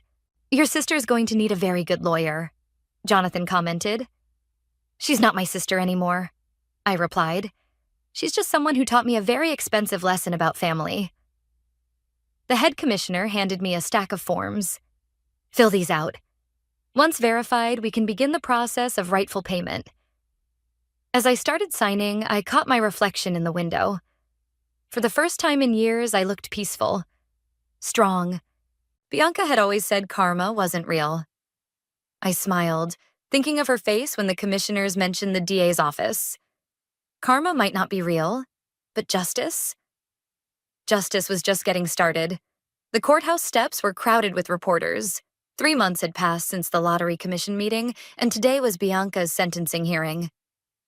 Miss, any comment on your sister's plea deal? A microphone thrust in my face. Jonathan steered me through the crowd. My client has no comment at this time. Inside, the courtroom was packed. Mom and Dad sat in the back row, looking smaller somehow. They'd aged years in the past months, especially after the investigation revealed they'd unknowingly aided Bianca's schemes over the years. Destiny squeezed my hand as we sat down. You okay? Before I could answer, the bailiff called out. All rise. Bianca was led in wearing an orange jumpsuit instead of her usual designer clothes. Her hair was flat, her face bare of makeup. She wouldn't look at me. Before we proceed with sentencing, the judge began, would the defendant like to make a statement? Bianca's lawyer nudged her. She stood slowly, hands shaking as she held a piece of paper. Her voice cracked. I've had time to think in jail. About what I did. About who I am. She turned to face me. I always thought I was protecting you, Tiffany. That's what Mom and Dad told me. Look after your little sister. But somewhere along the way, I started thinking that meant I owned you. The courtroom was silent. I took your college fund because I convinced myself you didn't really want to go to law school. I sabotaged your job interviews because I couldn't stand the idea of you being more successful than me. And when I saw you buy that ticket, she wiped her eyes. I watched you check the numbers, saw your face light up, and all I could think was, why her? Mom was crying softly in the back. I'm not asking for forgiveness. Bianca continued. I don't deserve it, but I am sorry. Not just for the ticket, but for everything. For being the worst kind of sister. The judge cleared his throat. Given the defendant's cooperation and guilty plea, this court sentences Bianca to 18 months in federal prison, followed by 5 years probation. Additionally, she is ordered to make full restitution of all spent funds. The gavel struck. Bianca's shoulders slumped. As the bailiff let her out, she paused by my row. The worst part? She whispered. You were right. If I'd just asked, you would have shared it. Then she was gone. Outside, Mom and Dad approached hesitantly. Tiffany, Mom started. We've been seeing a therapist, trying to understand how we failed, both of you. We enabled her, Dad added. Made excuses. We thought we were showing love, but we were just creating a monster. And destroying you in the process. Mom whispered. I looked at these broken people who'd shaped my childhood. I'm not angry anymore, I realized. I'm just done. Will we? Mom's voice shook. Will we ever be a family again? I don't know. That depends on whether you're ready to see me as I am, not as Bianca's shadow. Jonathan appeared at my elbow. The press wants statements. Ready? I nodded, then turned back to my parents. I'm starting a foundation for siblings of narcissists, victims of financial abuse. You're welcome to get involved, but only if you're ready to acknowledge your part in all this. They nodded tearfully. The press conference was brief. I announced the foundation, spoke about family healing, and declined to comment on Bianca's sentence. But as I was leaving, one reporter called out, What are you going to do with the remaining lottery money? I smiled. Live my life. The right way. Later that evening, I sat with Destiny, Jonathan, and Skylar at our favorite bar. To justice, Jonathan raised his glass. To karma, Skylar added. To freedom, I said quietly. Destiny hugged me. You know what the best revenge is? Living well. My phone buzzed. A text from the prison. Bianca, I know you'll probably never read these, but I'm going to write anyway. Every day. Until maybe one day you'll understand how sorry I am. I showed it to Jonathan. Think she means it? He shrugged. People can change. The question is, do you want to be around to see if she does? I thought about the little girl who once idolized her big sister. About the woman who finally stood up for herself. About the person I was becoming. I don't know, I answered honestly. But for the first time in my life, that decision is completely mine. Skylar raised her glass again. To choices. As we clinked glasses, I felt something I hadn't experienced in years. Peace. Not because of the money or even the justice served, but because finally, after all these years, I was free from Bianca's shadow. And that was worth more than any lottery ticket. The foundation's opening ceremony buzzed with energy. Cameras flashed as I cut the ribbon across the entrance of our new building, the Phoenix Center for Family Healing. And what inspired the name? A reporter asked. Sometimes you have to burn everything down to rise again, I answered, catching sight of Mom and Dad in the crowd. They'd been attending therapy religiously, learning to recognize their enabling behaviors. Inside, during the reception, Destiny nudged me. Look who's here. Skylar walked in, followed by a familiar figure in prison sweats, accompanied by a guard. My heart stopped. She got permission for a 4-hour release, Skylar explained quickly. To see what her actions helped create, Bianca looked different, smaller somehow. The prison uniform hung loose on her frame, and her face was free of its usual mask of makeup and superiority. "This is amazing, Tiff," she said softly, gesturing at the center. "All these people you're going to help. Want to see something?" I led her to a wall of photos, survivors sharing their stories. "Read that one." She stepped closer to a particular story. "My sister took everything from me, but in losing it all, I found myself. That's our story," she whispered. "One of many. Turns out we're not as unique as we thought." Jonathan appeared with a stack of papers. "The last of the restitution paperwork. Once you're released, you'll start making payments." Bianca nodded. "I've been taking business classes in prison, learning to do things the right way this time." "Good," I said simply. "I read all your letters," I added after a moment. "Every single one." Her head snapped up. "You never responded. I wasn't ready, but I read them." A commotion near the entrance drew our attention. Dad was having an intense conversation with Mom, who was dabbing at her eyes. "They're trying," Bianca observed. "Really trying." "Yeah, they are." "Do you think?" She hesitated. "Do you think we'll ever be okay?" I looked around the center, at the people sharing stories, finding strength in their shared experiences. At my parents, learning to love without enabling. At Bianca, finally facing her own demons. "I think we'll be different," I replied. "Better, maybe, but never the same." "I can live with different," she said quietly. The guard signaled it was time to go. Bianca turned to leave, then stopped. "That lottery ticket, it wasn't really about the money, was it?" "No," I smiled sadly. "It was about power, control, the same things it was always about. And now? Now I have something better than money or power. I have peace." After she left, Destiny found me staring at the wall of stories. "You okay?" "You know what's weird?" I gestured at the photos. "Every person here has a similar story. Family who took and took until there was nothing left. But look at them now." "Strong," she agreed. "Like you." Jonathan joined us, champagne in hand. "To the Phoenix Center's first day." "And many more," added Skylar, who'd become our social media director. My phone buzzed, a text from Mom. "We're heading out, too emotional, but we're proud of you. Both of you." I showed it to Destiny. "Baby steps." Speaking of steps, Jonathan grinned. "Wait until they hear about the satellite centers we're planning." "One battle at a time," I laughed. "Today we celebrate this victory."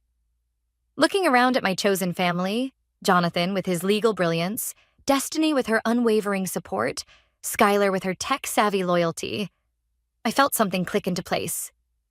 The money hadn't made me whole. The revenge hadn't healed me.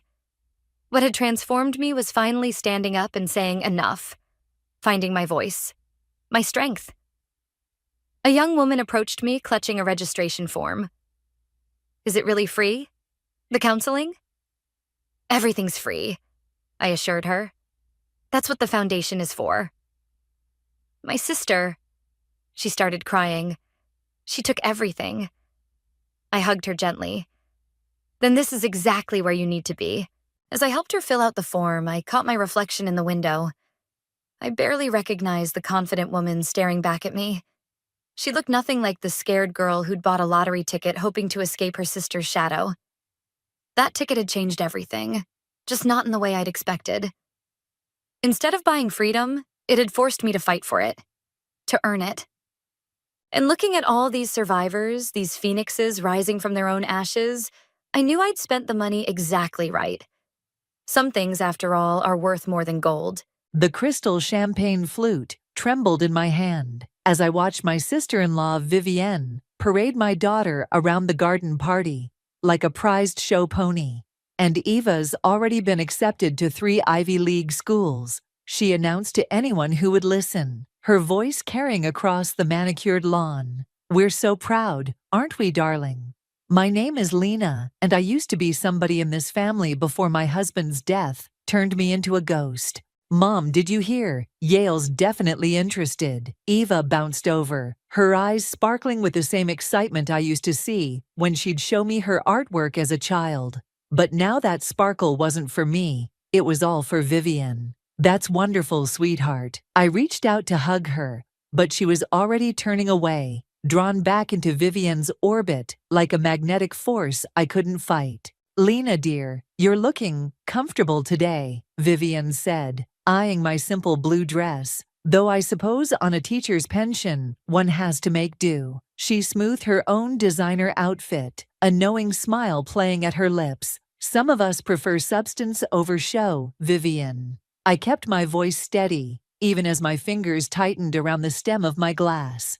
"Oh, but show is everything in our circles." She looped her arm through Eva's.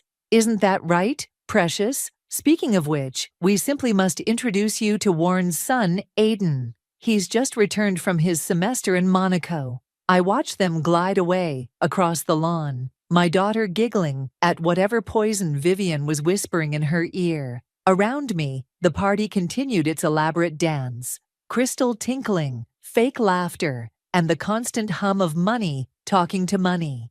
"You're looking murderous, hun."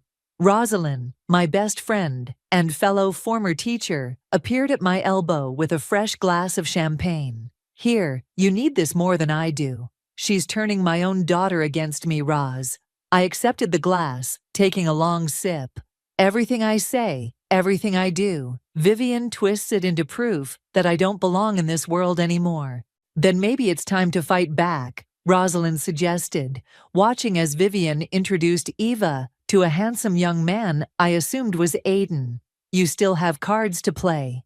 More than she knows. I set down my glass, straightening my shoulders. Robert may have left me out of the business, but he didn't leave me powerless. Across the garden, I caught Vivian's eye. She was watching me, that same smug smile in place, as Eva laughed at something Aiden said. I raised my glass in a mock toast, and for just a moment, let my mask slip. "Enjoy the high life for now, Vivian," I whispered, too softly for anyone but Rosalind to hear. "Lena," Rosalind touched my arm. "What are you planning?" Before I could answer, Freddie, Vivian's husband, and my late husband's brother, approached us, looking uncomfortable in his tailored suit. "Lena, could we have a word?" I nodded, following him to a quieter corner of the garden. "What is it, Freddie?" "Look, I know Vivian can be difficult." He ran a hand through his graying hair.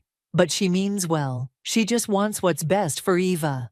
"What's best for Eva, or what's best for Vivian's social climbing?" I challenged him. "When was the last time you saw my daughter pick up a paintbrush or laugh without checking to see if the right people were watching?" Freddie shifted uncomfortably. "Times change. People change. Eva's growing up." "Into what?" I watched as Vivian orchestrated a photo opportunity, positioning Eva between Aiden and his father Warren. A puppet, another society wife who measures her worth in thread count and country club memberships.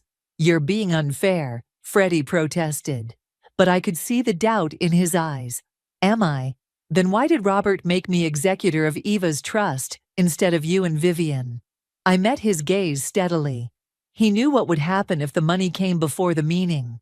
Freddie's face paled slightly. "What are you saying?" "I'm saying enjoy the party, brother-in-law." I patted his arm and turned away, catching Vivian's suspicious glance in my direction. "And tell your wife she might want to be a little nicer to the ghost in the family. Some of us have more substance than she thinks." As I walked away, I heard Eva's laughter floating across the garden, that practiced perfect sound that had replaced her real joy. But soon she would understand. Soon they all would, because Robert hadn't just left me his money, he'd left me his wisdom. And the will I'd been quietly preparing would ensure our daughter learned the lesson Vivian never could. That true worth isn't measured in dollars and cents, but in the depth of your character and the strength of your convictions. I just hoped Eva would forgive me for what came next. "Mom, look what I painted." Eva's voice echoed in my memory as I stood in her old art room, my fingers trailing over dusty canvases stacked against the wall. The space still smelled of acrylics and possibility,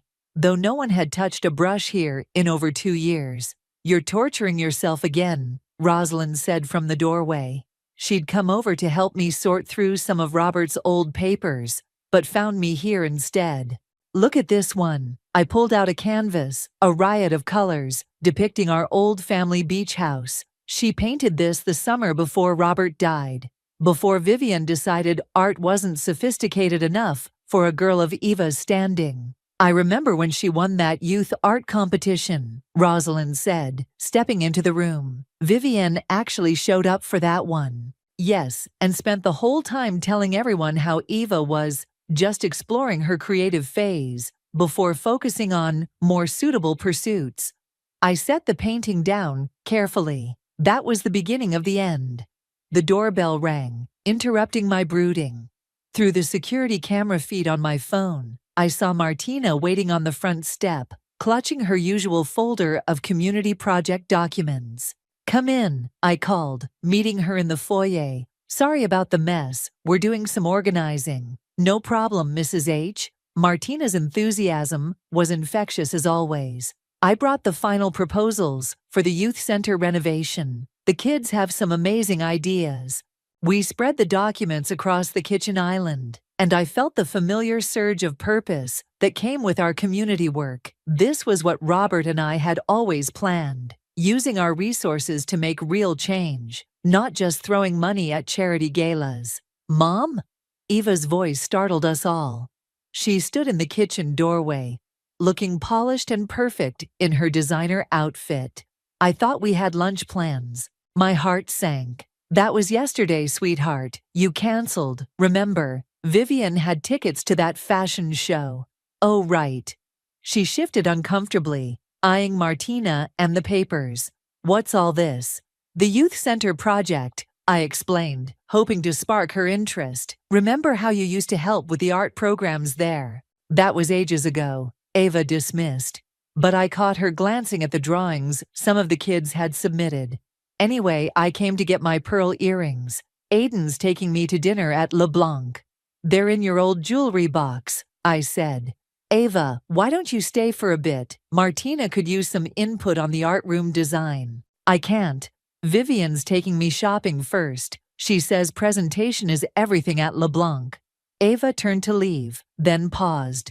"Oh, by the way, Aunt Vivian mentioned something about the trust fund. She said you're being difficult about releasing funds for my gap year travels." My blood ran cold. So that's what this surprise visit was really about. "Your trust fund isn't a blank check, Ava. Your father set specific conditions. Conditions that you're in charge of." She cut in, sounding exactly like Vivienne. "Aunt Vivienne says you're just bitter because you never fit into Dad's world." "Ava," Rosalind exclaimed, but I held up a hand to stop her. "Is that what you think?" I asked quietly. "That I'm bitter about not fitting into Dad's world? The world I shared with him for 20 years while building everything you take for granted." Eva had the grace to look uncomfortable. "I didn't mean, your father's world wasn't about designer labels and society parties," I continued. "It was about making a difference, about using privilege responsibly. Maybe you should ask Vivienne how many youth centers she's helped build, or how many scholarship programs she's funded." "That's not fair," Eva protested. "Aunt Vivian does lots of charity work. She's on 3 benefit committees." "Planning parties isn't the same as doing the work, sweetie." I softened my tone. "Stay. Help us with this. Remember how much you loved working with the kids?" For a moment, I saw a flicker of my old Eva, the one who spent summers teaching art to underprivileged children, who cried at fundraiser videos, who wanted to change the world with her paintbrush. Then her phone buzzed. Vivian's name flashed on the screen. "I have to go," she said, already backing away. "The earrings." "Top drawer, left side," I said wearily. "Have fun at dinner." After she left, Martina cleared her throat. "She seems different from what you've described." She is different, Rosalind said, squeezing my shoulder. But not for long, right? I nodded, pulling out my phone to text my lawyer. Time to move up the timeline. Vivian's making her move for the trust fund. What are you going to do? Rosalind asked. I looked at the youth center plans, at the dreams and hopes scattered across my kitchen island. I'm going to save my daughter, even if she hates me for it. Because sometimes love means being the villain in someone else's story. At least until they're ready to see the truth. Are you absolutely certain about these terms? Lena, my lawyer, David, peered at me over his reading glasses. They're rather unconventional. Robert was unconventional, I replied, watching rain streak down the office windows. He believed money without purpose corrupts. These terms honor that belief. Vivian won't like it. David shuffled the papers, making Eva's full inheritance conditional on community service, education requirements, and a year of independent living. She'll fight this. Let her. Everything here is legal and aligned with Robert's original wishes. I signed the final document. My daughter needs to understand where she comes from before she can know where she's going. Later that afternoon, I drove to the family estate where Robert's mother, Jacqueline, still lived. The imposing gates opened automatically. At least, I hadn't been stripped of that privilege yet. The housekeeper led me to the conservatory, where Jacqueline sat reading, surrounded by her beloved orchids. She barely looked up as I entered. Twice in 1 month, she remarked dryly. To what do I owe the pleasure? You know why I'm here. I took the seat across from her. Eva's changing, and not for the better. Vivian's influence is none of my concern. Jacqueline turned a page. The girl's 18. Let her make her own choices. Like you let Vivian make her choices when she convinced Robert to restructure the company board? Right before he died. The words hung in the air like smoke. That got her attention. Jacqueline's head snapped up, her eyes sharp. Careful, Lena. No, you be careful. I leaned forward. Your granddaughter is turning into exactly the kind of person Robert worried about. All surface, no substance. And you're sitting here with your orchids, pretending not to see it. What exactly do you expect me to do? Jacqueline's voice held a hint of defensiveness. Eva admires Vivian. She's young, attracted to that lifestyle. She's lost, I interrupted, and her grandmother, the family matriarch, could help guide her back if she cared enough to try. Before Jacqueline could respond, voices drifted in from the hallway. Ava's laugh, followed by Vivienne's distinctive tone. They appeared in the doorway, dressed for tennis. Grandmother, Eva stopped short at the sight of me. Mom, what are you doing here? Just visiting, I said, standing. I was actually hoping to catch you. Are you free for dinner tomorrow? Just us. Eva glanced at Vivienne, who spoke before she could answer. Oh, darling, remember, we have the charity gala tomorrow. The one where you're being introduced to the hospital board?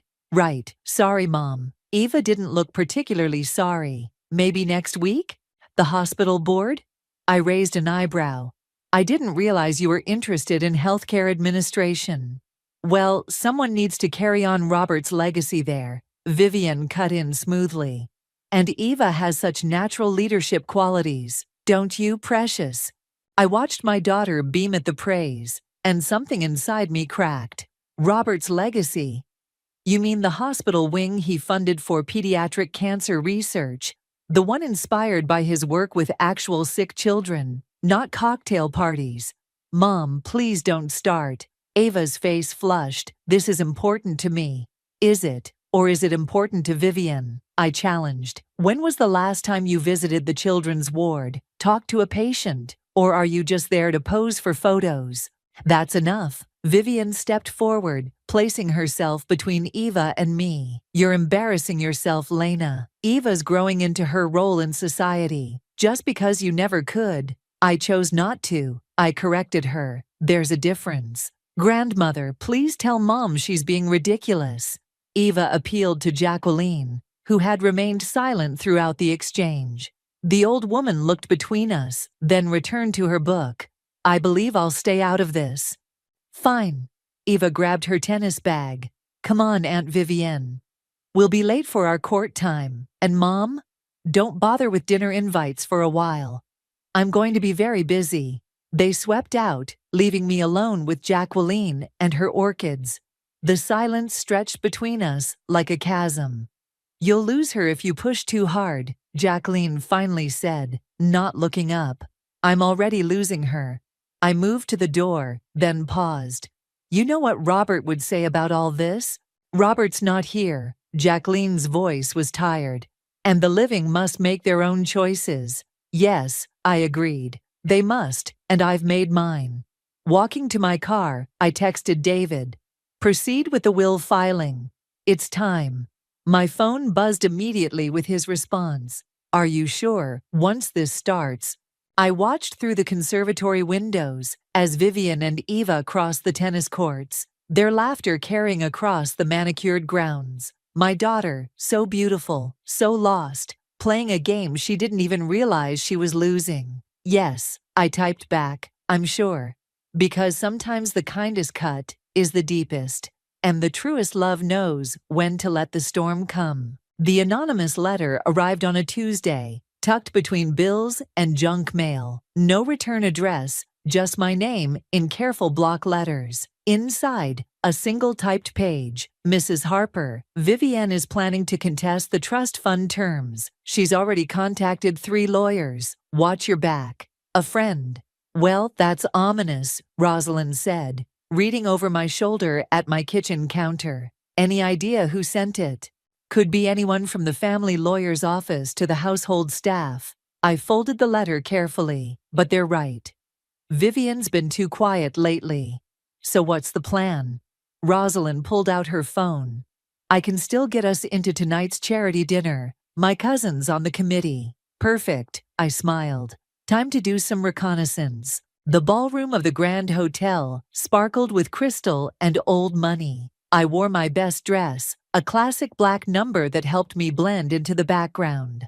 Rosalind and I separated, working the room from different angles. Did you hear about the trust fund drama? I overheard one society wife whisper to another. Vivian says Lena's gone power mad, trying to control Eva's future. Shocking, her friend replied. After everything Vivian's done for that girl, I gritted my teeth and moved on, catching snippets of similar conversations. Vivian had been busy, spinning her web of sympathy through the social circles. Mom? Eva's voice startled me. She stood with Aiden, both dressed impeccably. I didn't know you were coming tonight. Last-minute decision, I said lightly. You look beautiful, sweetheart. Thanks. She shifted uncomfortably. Aunt Vivienne mentioned something about the trust fund. Did she? I kept my voice neutral. And what exactly did she mention? Just that you're being difficult. Eva wouldn't meet my eyes. That you're trying to control my life with Dad's money. Is that what you think? I asked quietly. Before she could answer, Vivian materialized beside them. Eva, darling, the hospital board members are asking for you. Aiden, be a dear and escort her? Once they left, Vivian's smile turned cold. Crashing parties now, Lena. How desperate. Just supporting the cause, I replied. Though I noticed the donation cards don't mention actual amounts. Trying to hide your creative accounting. Vivian's eyes narrowed. I don't know what you think you're implying. Ladies, Freddie appeared, looking flustered. There you are, Vivian. Warren's looking for you. Something about the summer house arrangements. After she left, Freddie grabbed my arm. We need to talk. Now. He led me to a quiet alcove, off the main ballroom. Look, I know what Vivian's planning with the trust fund. She's been meeting with lawyers behind my back. And you're telling me this why? Because it's wrong. He ran a hand through his hair. Robert wanted Eva to learn responsibility, not become another trust fund brat. She's changed. Everything's about appearances now, money, status.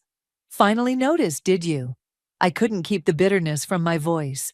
I should have stepped in sooner, he admitted. But you should know, she's planning something big. Tonight, she's going to... A commotion from the ballroom cut him off. We hurried back to find Vivian at the podium, Eva beside her. And so, Vivienne was saying into the microphone. We're thrilled to announce that Eva will be taking over as chair of the hospital's youth outreach program, following in her father's footsteps, but with her own modern vision. The crowd applauded. Eva beamed. I felt sick. Of course, Vivienne continued, her eyes finding me in the crowd. Some people think the old ways are best. That money should come with strings attached, but we believe in empowering our next generation to forge their own paths. More applause, more knowing looks in my direction. That manipulative witch, Rosalind whispered, appearing beside me. She's using your own cause against you. She's also embezzling from the hospital foundation, Freddie said quietly. I found the proof last week. That's what I was trying to tell you. I watched Eva on stage, glowing under the attention, under Vivienne's false praise. My daughter, being used as a pawn in a game she didn't even understand. Freddie, I said carefully, how would you like to help me save your niece? What do you need? Those embezzlement records, for starters. I met his eyes. And your testimony about Vivienne's plans for the trust fund. He hesitated only briefly. Done. But Lena, make it count, make it hurt. Oh, it will. I watched Vivienne pose for photos with Eva, both of them radiant with false victory. By the time I'm done, she'll wish she'd never heard the name Harper. Because sometimes the best revenge isn't served cold. It's served with receipts, witnesses, and perfect timing. And my timing was about to become very perfect indeed. Your mother's not answering her phone. Vivienne's irritated voice echoed through the youth center hallway. I froze, then quickly ducked into the art supply room. Eva wasn't supposed to be here today. She's probably busy, Eva replied. Their footsteps getting closer. I don't know why we need to check on the youth center anyway. The board handles everything. Because, darling, we need to document all of Lena's activities for the lawyers. I held my breath as they passed the supply room. Through the crack in the door, I could see Eva's uncertain expression. Martina, Vivienne called out. Is anyone here? Hi. Martina emerged from her office, clipboard in hand. Can I help you? Eva is here to inspect the facility, Vivienne announced. As the new youth outreach chair, she needs to understand the operation. Martina's eyes flickered to the supply room. She knew I was here, preparing for tomorrow's art therapy session. Of course, though you just missed the most inspiring part of our day. The kids finished their mural project. How quaint. Vivienne's voice dripped condescension. Eva, darling, make some notes. We'll need to modernize all this. Perhaps a digital arts program instead. Actually, Martina said, this program was designed by Eva herself 3 years ago. Remember, Eva, you taught that first summer workshop. The silence that followed felt heavy with memory. Yeah, Eva said softly. We painted butterflies with the cancer patients. They still talk about that, Martina continued. In fact, Sarah, you remember Sarah? She's in remission now, and she's teaching her own art classes here. Sarah made it. Eva's voice cracked slightly. She was so sick. Oh, please, Vivienne interrupted. That's all very touching. But we're here to evaluate, not reminisce. Now, about the budget. A child's laughter interrupted her, followed by the sound of running feet.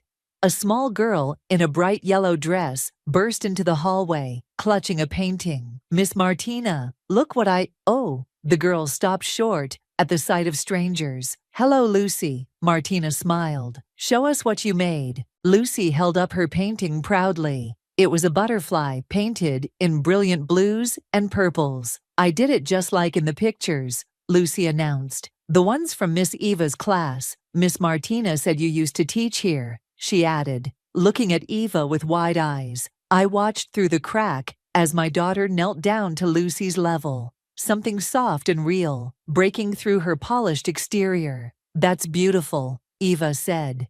You know, butterflies were my favorite thing to paint too.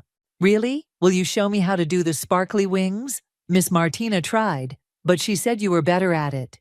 Eva, Vivienne cut in sharply. We have that lunch appointment. Eva looked torn, glancing between Lucy's hopeful face and Vivienne's stern one.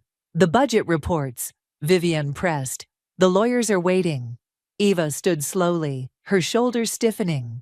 Sorry, Lucy, maybe another time, but you promised to teach art classes again, Lucy protested. It's on the wall. She pointed to a framed newspaper article I knew well. Eva's smiling face, surrounded by young cancer patients, promising to return every summer to teach art. Things change, sweetie, Vivian said smoothly. Eva has more important responsibilities now. Come along, darling. They turned to leave, but Lucy called out one last time. Your mom still teaches us, you know. She says art helps heal our hearts. Eva stopped dead. My mom.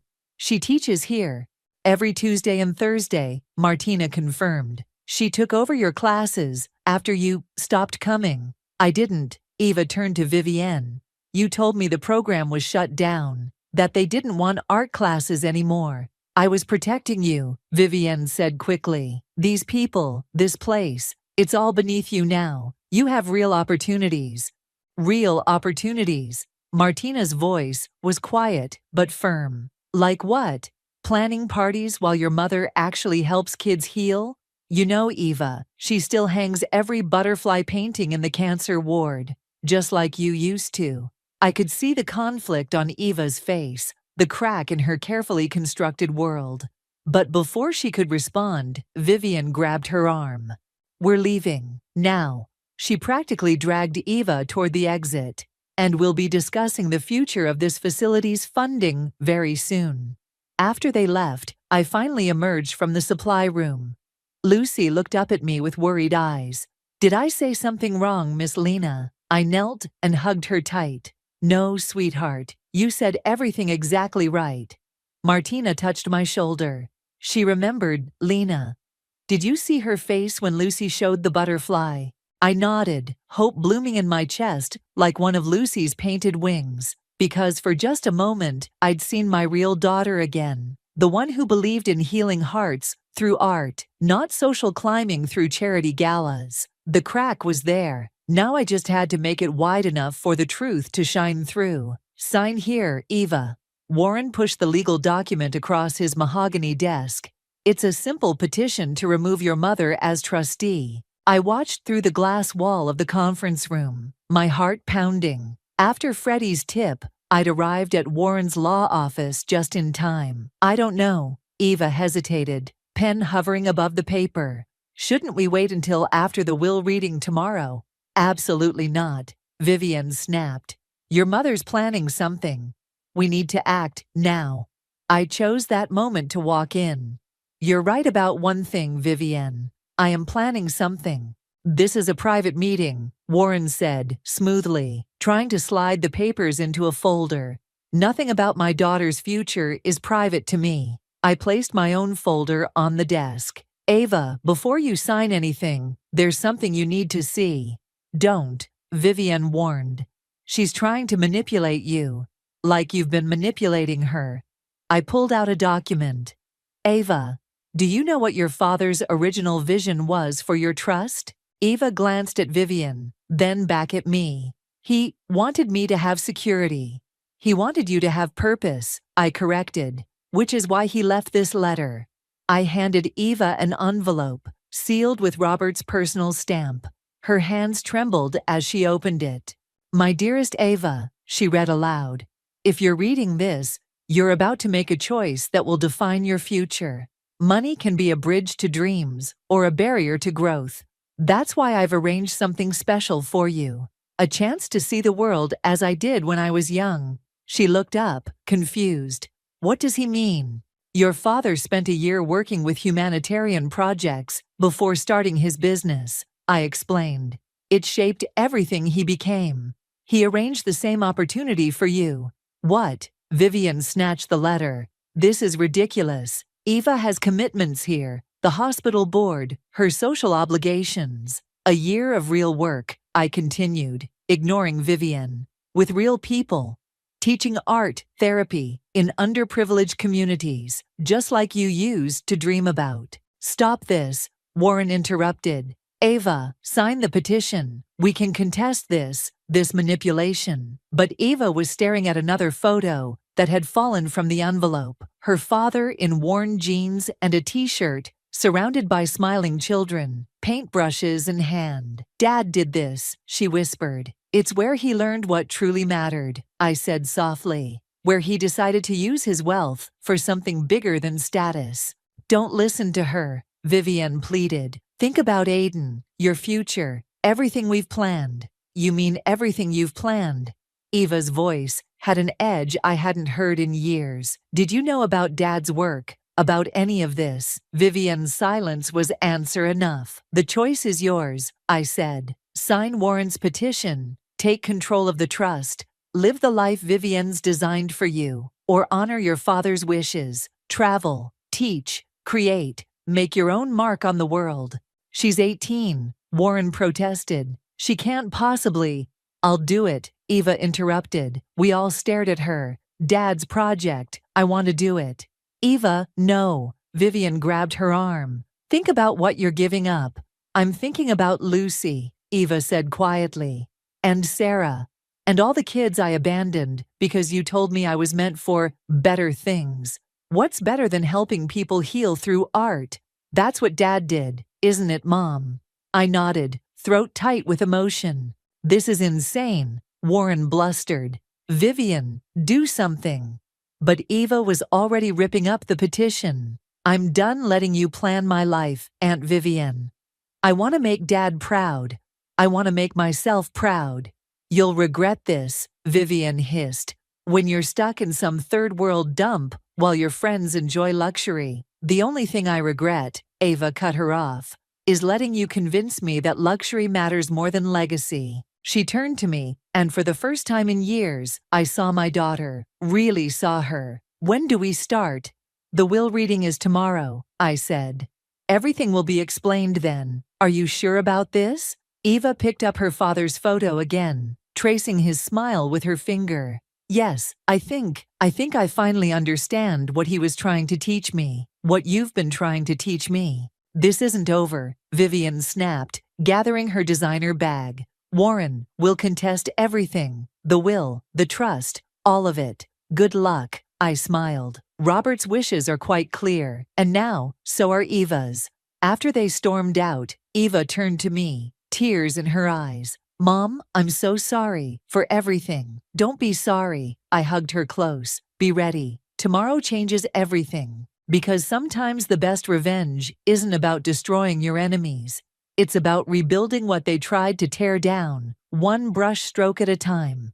The family lawyer's office felt too small for the tension it contained. Vivian sat with her legal team, shooting daggers at me across the conference table. Eva sat between us, back straight, hands folded. Freddie, Jacqueline, and various other family members lined the walls. David cleared his throat. "Before we begin the formal reading, there's evidence of financial misconduct that must be addressed." "Objection," Warren started, but David held up a hand. "This isn't a courtroom, Warren.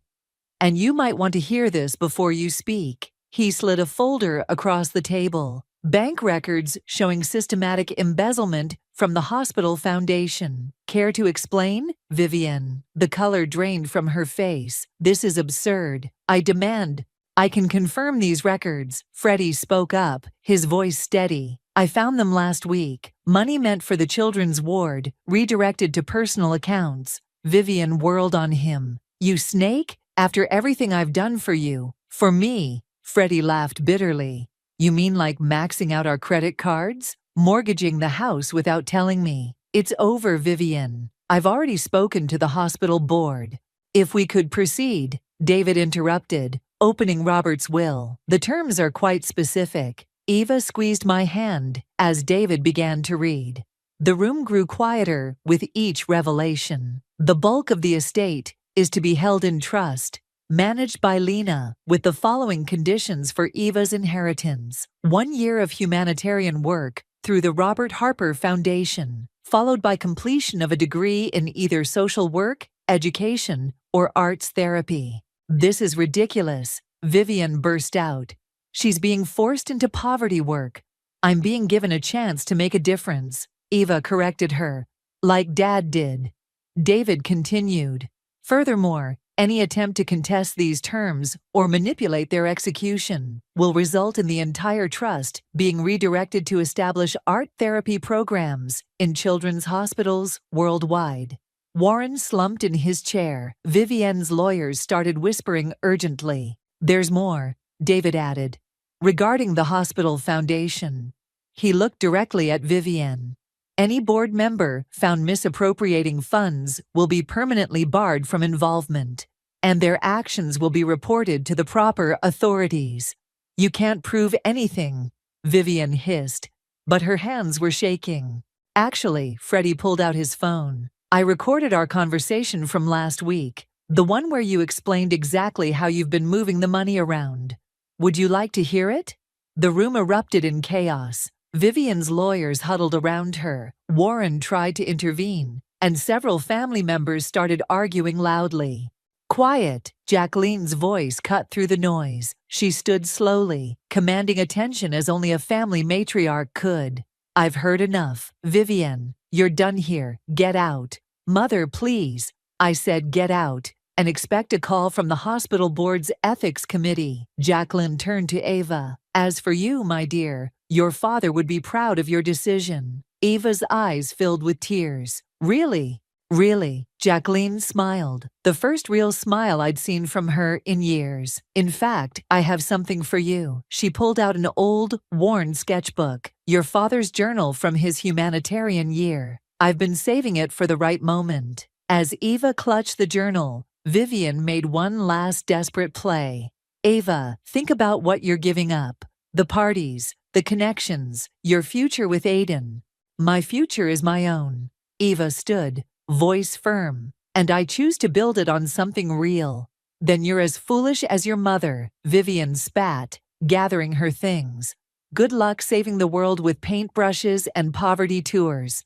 Better than stealing from sick children," I replied calmly. "The police will be very interested in those bank records, by the way."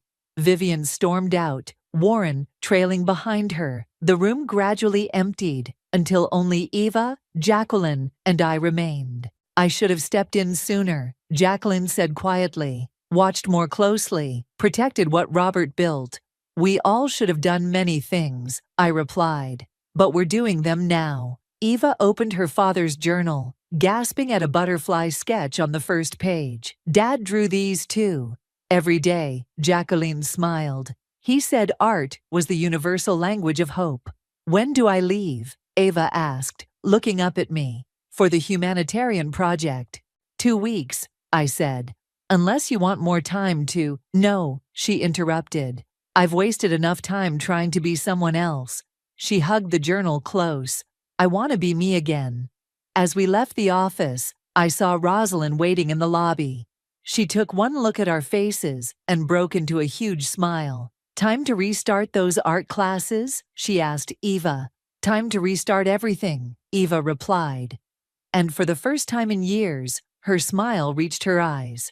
Because sometimes the greatest victory isn't in destroying what's wrong, but in rebuilding what's right, one brave choice at a time. "Hold still, Lucy," Eva laughed, adjusting the little girl's smock. "The paint goes on the canvas, not in your hair." I watched from the doorway of the youth center's art room as my daughter led her class through their butterfly project. The walls were covered in vibrant wings, each one unique, each one healing someone's heart.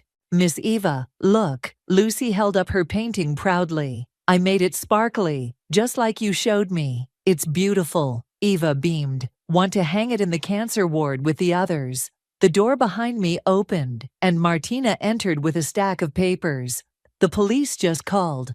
They're filing formal charges against Vivienne tomorrow." "How much did she take?" I asked quietly, not wanting to disturb the class.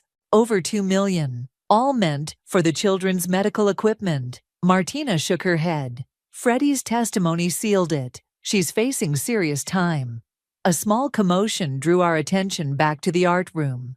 Aiden stood in the doorway, looking uncomfortable in his expensive suit. "Eva," he called out, "can we talk?" Eva wiped paint from her hands. "I'm teaching Aiden. These kids are more important than whatever party invitation you're here to deliver." "It's not that." He shifted nervously. Dad's really sorry about everything. About backing Vivian. About the trust fund fight. He wants to make a donation to the program. Tell him thank you, Ava replied firmly. But we don't need his money. What these kids need is time, attention, and genuine care. If he wants to help, he can volunteer, like I do, like Mom does. I could, maybe. Aiden looked around at the children painting. I used to draw, before Dad said it wasn't practical. Eva's expression softened slightly. We teach adult classes on Thursdays, if you're interested in finding yourself again. The moment was interrupted by Jacqueline's arrival. She carried a large canvas, covered in cloth. Grandmother. Eva helped her with the package. What's this? Something your father painted during his humanitarian year. Jacqueline removed the cloth, revealing a stunning mural of butterflies rising from a city in ruins. He called it Hope Takes Flight. The children gathered around, oohing and ahhing at the artwork. Eva traced the signature with trembling fingers. She looked at me. I thought Dad was just a businessman. He was everything, I said softly. That's what he wanted for you, not to choose between worlds, but to bridge them. Miss Eva, Lucy tugged at her sleeve. Can we paint something big like that? For the hospital? Actually, Martina stepped forward. We just got approval to paint a mural in the children's ward. If you're interested in leading the project. Eva's eyes lit up. Really? But what about my trip? I leave for Guatemala next week. The mural can wait, I assured her. Your journey comes first. About that, Aiden spoke up. I've been thinking. The trip your dad planned, helping people through art, it sounds more meaningful than another year of business school. Maybe I could join you. Eva studied him thoughtfully. It won't be luxury hotels and cocktail parties. Good, he replied. I'm tired of those anyway. A small hand slipped into mine, and I looked down to find Lucy watching the exchange. Is Miss Eva leaving us? She asked worriedly. Just for a little while, sweetheart. I knelt beside her.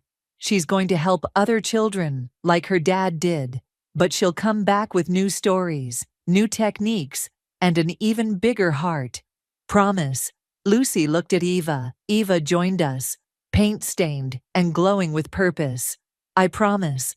And when I come back, we'll paint the biggest, brightest butterflies this hospital has ever seen. Speaking of butterflies, Jacqueline pulled out an envelope. I found these in Robert's things, photos from his first art therapy class in Guatemala. As Eva and the children crowded around to see, I stepped back and watched my daughter, my real daughter, shine in the life she was meant to live. Rosalind appeared beside me. You did it, Lena. You got her back. No, I corrected her, watching Eva show Lucy how to hold a brush like her father did in the photos. She found herself. Sometimes love means stepping back and trusting the path, even when others try to block it. Miss Lena, Lucy called out. Come paint with us. Miss Eva says we're all going to make butterflies for Miss Vivian in jail, to help her heart heal too. I laughed, catching Eva's eye. My daughter smiled, not the polished society smile Vivienne had taught her, but her real radiant, paint-smudged smile. Coming, I grabbed a smock, because sometimes the best revenge isn't about punishment at all. It's about creating something beautiful from the ashes of what others tried to destroy. And as I joined my daughter at the easel, surrounded by children's laughter and butterflies taking flight, I knew Robert was watching, smiling, proud of the masterpiece our daughter had become. The day I lost my bakery was the day I stopped being the dutiful daughter-in-law. I remember standing in my kitchen, watching Eliza's perfectly manicured fingers slide the contract across my granite countertop, like she was dealing cards in a rigged game. It's for the best, dear, she said, her voice dripping with artificial sweetness. The family business needs to be properly managed. I'm Tessa, and for the past 8 years, I've poured my heart and soul into Sweet Endings Bakery. Every morning at 4 a.m., I'd unlock those doors, fire up the ovens, and create magic with flour and sugar. My regulars became family, and my recipes won local awards, but none of that mattered to Eliza. Mom, please, Neil said, shifting uncomfortably beside me. Can't we discuss this another time? There's nothing to discuss, Eliza replied, tapping the paper with her blood-red nail. The bakery needs proper oversight. Tessa clearly can't handle it alone. My hands trembled as I gripped the edge of the counter. I've doubled our profits in the last 2 years. The business is thriving. Oh, sweetie, Eliza's laugh felt like ice down my spine. Those little cupcakes you make are charming, but this is about legacy. The Holland family name deserves better than a small-town bakery. I looked at Neil, silently pleading for support. He avoided my eyes, suddenly fascinated by the floor tiles I'd handpicked when we renovated. Neil, I whispered, please. He finally met my gaze, his face twisted with guilt. Maybe Mum's right, Tess. The corporate oversight could help us expand. The betrayal hit like a physical blow. 8 years of marriage, and he was choosing his mother over me. Again. Sign it, dear, Eliza pushed. Don't make this harder than it needs to be. My phone buzzed on the counter. A text from Danielle at the bakery. Boss, the wedding consultation's here early. Should I start without you? That message was my lifeline. I have to go, I said, grabbing my keys. There's a client waiting. This needs to be handled today, Eliza called after me. The lawyers are expecting the paperwork. I was already halfway out the door, but I heard Neil's defeated sigh. I'll talk to her, Mum. At the bakery, I threw myself into work, decorating a 3-tier wedding cake, while Danielle handled consultations. My hands stayed steady even as my world crumbled. Years of early mornings, missed holidays, and sacrificed weekends, all about to be stolen by my mother-in-law's ambition. You okay, boss? Danielle asked, closing up that evening. You've been quiet all day. I'm fine, I lied, wiping down the display case. Just tired. Later that night, I sat at my desk reviewing the contract Eliza had left behind. The terms were brutal. I'd retain a small ownership percentage, but all control would transfer to Holland Enterprises. My recipes, my staff, my dream, all under Eliza's thumb. Neil found me there at midnight. Babe, come to bed. We can figure this out tomorrow. Figure what out? I asked, not looking up. How to surrender everything I've built. Mom's just trying to help. Stop. I finally faced him. Your mother has never tried to help me. She's trying to control me, like she controls you. His face hardened. That's not fair. Isn't it? When was the last time you made a decision without consulting her? The silence was deafening. My phone lit up with an email notification, my monthly business newsletter. I opened it absently, needing a distraction from the tension, and there it was. The headline that changed everything. Local real estate market crashes, historic properties hit hardest. I clicked through, scanning until I found what I needed. Eliza's precious historic mansion, her pride and joy, had lost nearly half its value. The same house she'd bragged about at every family gathering, the one she'd leveraged to start Holland Enterprises. Neil was still talking, defending his mother, but I barely heard him. My mind was racing, pieces falling into place. I knew Eliza's type. All image, no substance. The crash would devastate her, but she'd never admit it. She'd keep up appearances until the last possible moment. I looked at my husband, still making excuses for his mother, and made my decision. If Eliza wanted to play games with my livelihood, I'd show her exactly how it felt to lose everything you love. You're right, I said, cutting off his rambling. I'll sign the papers tomorrow. Neil's relief was painful to watch. Really? You mean it? Of course. I smiled, thinking of the separate account I'd maintained since marriage, my safety net. After all, it's what's best for the family, right? Little did they know, I was about to redefine exactly what that meant. You did what? Sophia nearly choked on her coffee, her eyes wide with disbelief. We were sitting in her small law office, where I'd gone straight after signing over my bakery that morning. I signed it, I said, my voice steadier than I felt. But I have a plan. A plan that doesn't involve murdering your mother-in-law, I hope. She was only half joking. Better. I pulled out my phone and showed her the real estate listings I'd been researching. I'm going to buy her house. Sophia stared at me for a long moment. Okay, you need to back up and explain everything. I told her about discovering Eliza's financial vulnerability, about the market crash, and my suspicions that she was using my bakery to shore up her failing empire. That's why she was so aggressive about getting control, I explained. She needs the bakery's steady income to keep up appearances. Sophia leaned back in her chair, processing. And you're sure about this? Her son George let it slip last week that she's been trying to refinance. He thought I knew already. Being family and all. I couldn't help the bitter laugh. Eliza's been hiding it well, but she's desperate. Even so, buying her house, that's exactly what she deserves. I finished my now cold coffee. Can you help me? Sophia's expression shifted from concern to determination. Actually, I know someone who might be perfect for this. Let me call Meki. 20 minutes later, a tall man in a sharp suit walked in. Sophia said it's urgent. He extended his hand. I'm Meki. Tessa, and yes, I need to buy a house without the owner knowing it's me. His eyebrows shot up, but he sat down without comment. As I explained the situation, he took careful notes. It's doable, he said finally. We can set up an LLC to make the purchase. My brother Jake is a real estate agent. He can handle the actual transaction. Eliza won't know you're involved until after the sale is complete. Perfect. I felt the first real smile in days spread across my face. How soon can we start? I can have the paperwork ready tomorrow, but Tessa, he paused, looking serious. This is going to get messy. Are you prepared for that? Before I could answer, my phone buzzed. A text from Neil. Mum wants us over for dinner Sunday. Says she has big plans for the bakery. I'm more than prepared, I said, showing them the message.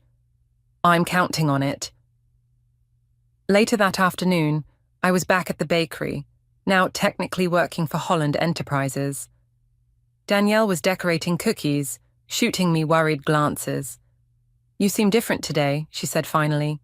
Good different, but scary different. I was about to respond when George walked in.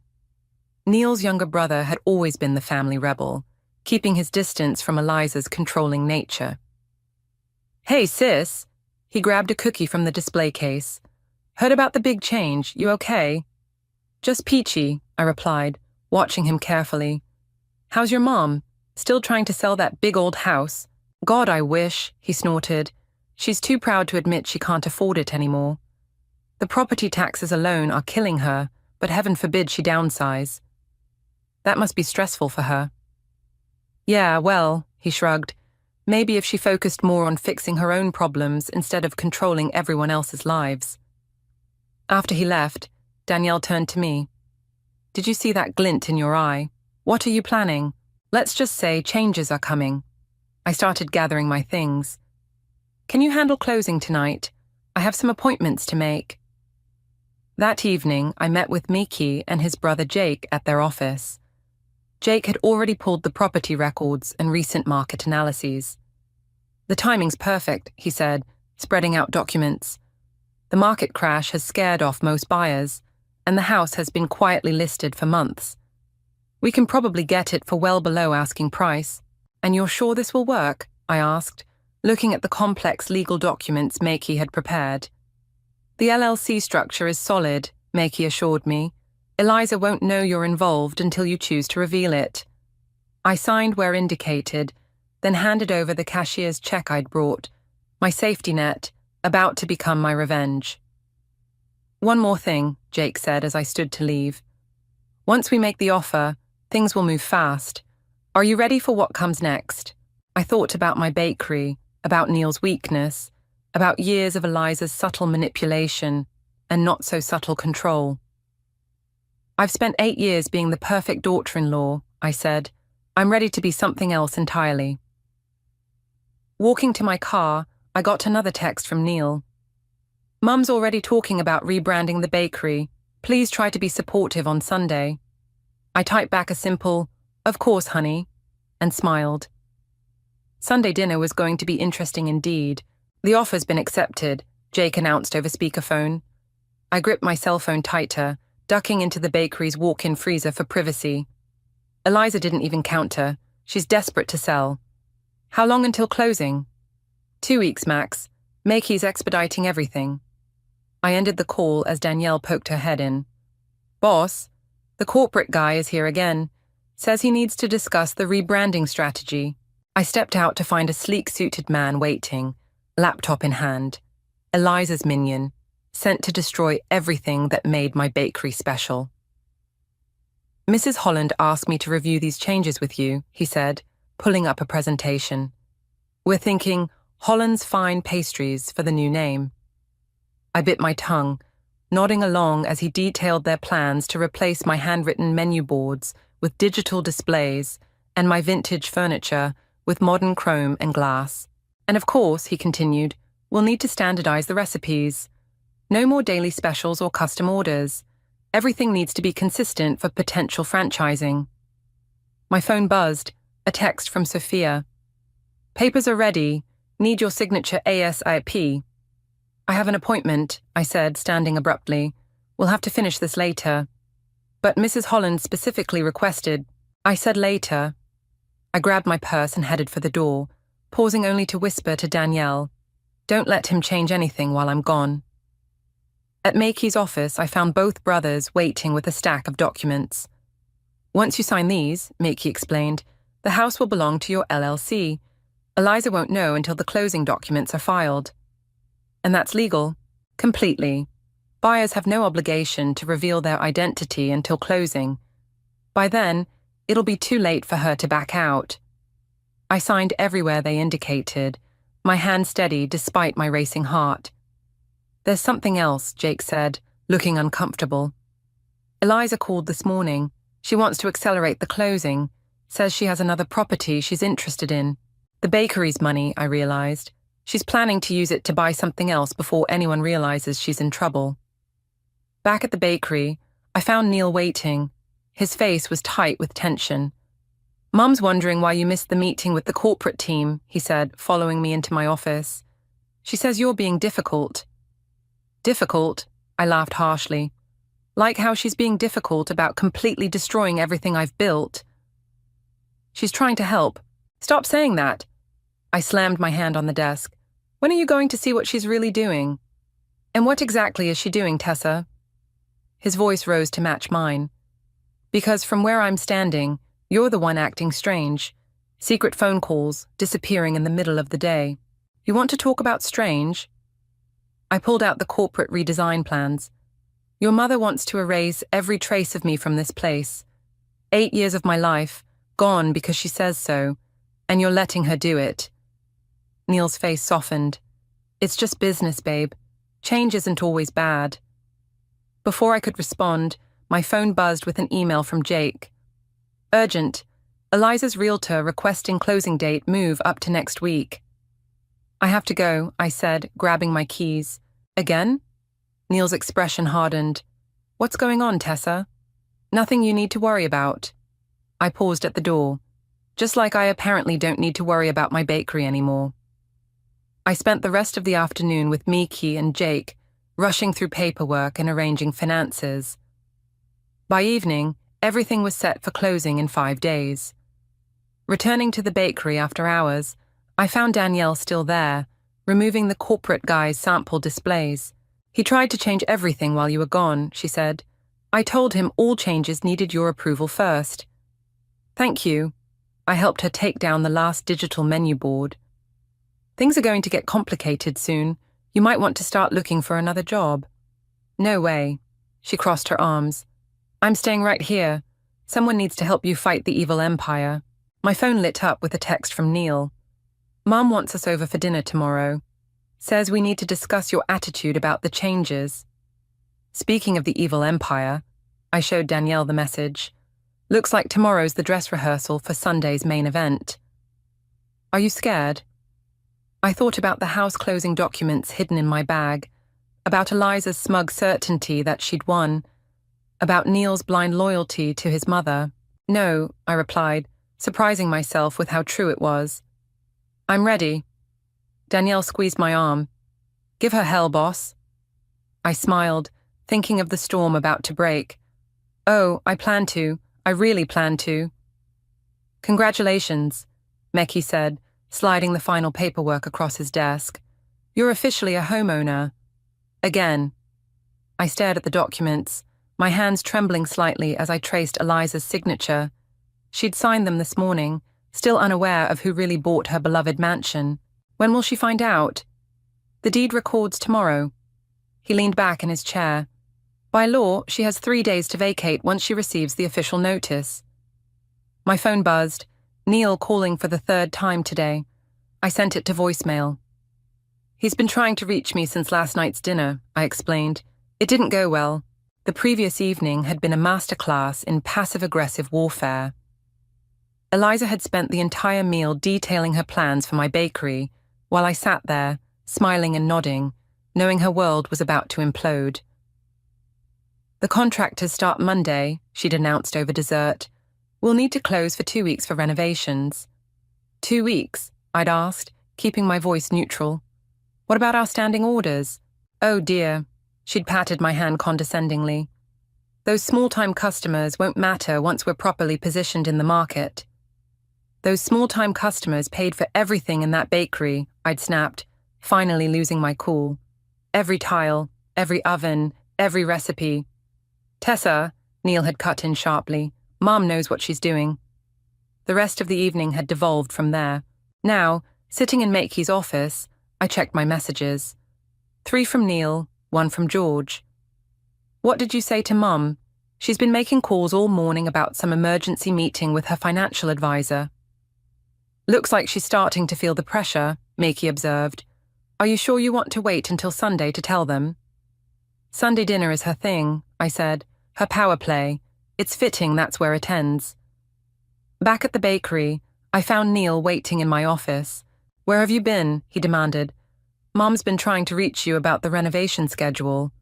I had appointments. More secret meetings. He ran his hands through his hair in frustration. What's happening to you, Tess? Ever since you signed over the bakery. You mean ever since you and your mother forced me to sign over my life's work? That's not fair. Mum is investing a lot of money. Is she? I interrupted, thinking of her desperate rush to close the house sale. Are you sure about that? He faltered slightly. What do you mean? Before I could respond, Danielle knocked on the door. Sorry to interrupt, but Mrs. Holland is here, again. Eliza swept in, looking more frazzled than I'd ever seen her. Tessa dear, we need to push up the renovation timeline. The contractors can start tomorrow. Tomorrow? Neil looked confused. Mum, you said Monday. Plans change, she snapped, then quickly composed herself. It's better for everyone this way. Everyone meaning you? I asked sweetly. Her eyes narrowed. I don't like your tone. And I don't like what you're doing to my bakery, but here we are. It's not your bakery anymore, she reminded me, voice sharp. You signed it over, remember? Oh, I remember. I smiled, thinking of the house deed sitting in my bag. Speaking of signatures, how's the house sale going? She paled slightly. That's none of your concern. Mum? Neil looked between us. What house sale? Nothing, darling. She grabbed her purse. Just some real estate matters. Now, about tomorrow. No, I said firmly. Excuse me. No renovations tomorrow. No renovations next week. Nothing changes until after Sunday dinner. You don't have the authority. Sunday, I repeated. Consider it my last request as the former owner. She stared at me for a long moment, calculation visible behind her eyes. Finally, she nodded stiffly. Fine. Sunday. But after that, things will change around here. She turned to leave, then paused. Oh, and dear, do try to bring something other than those common chocolate chip cookies this time. We're attempting to elevate standards, after all. After she left, Neil turned to me. What was that about the house? You should ask your mother, I suggested, though I doubt she'll tell you the truth. Tessa, I have work to do, I cut him off. Apparently, I only have a few days left to make my common cookies. That evening, as I was closing up, my phone lit up with a text from Jake. Deed recorded. Notice will be delivered tomorrow morning. I looked around my bakery, my beautiful, warm, successful bakery that Eliza was so desperate to change, and felt a fierce satisfaction. Game on, Eliza, I whispered to the empty room. Game on. The doorbell chimed as George burst into the bakery, his face flushed with urgency. Have you seen Mum today? I looked up from the wedding cake I was decorating. No, why? She's losing it, like, completely losing it. He slumped onto a stool at the counter. Some courier delivered papers this morning, and she's been locked in her study making phone calls ever since. How terrible, I said, carefully piping another rose. Any idea what the papers were about? No, but she keeps yelling about lawyers and impossible deadlines. He grabbed a muffin from the display case. Dad says she's been trying to reach her financial advisor all day. Danielle caught my eye from across the room, trying to hide her smile. She was the only employee I'd trusted with the full story. I'm sure she'll sort it out, I said, adding the final touches to the cake. Your mother always does. Yeah, but... George lowered his voice. I think it's about the house. And I heard her mention the bakery too. Something about needing to accelerate the timeline. My phone buzzed, a text from Makey. Eliza's lawyer called. They're trying to delay the eviction notice. Too late, I typed back. The weird thing is, George continued, oblivious to my texting, she keeps saying she needs to talk to you before Sunday dinner. Something about the renovation schedule? Does she now? I wiped my hands on my apron. Well, she knows where to find me. Right on cue, the bell chimed again. Eliza strode in, looking significantly less polished than usual. Her hair was slightly disheveled, and her designer blouse had a coffee stain.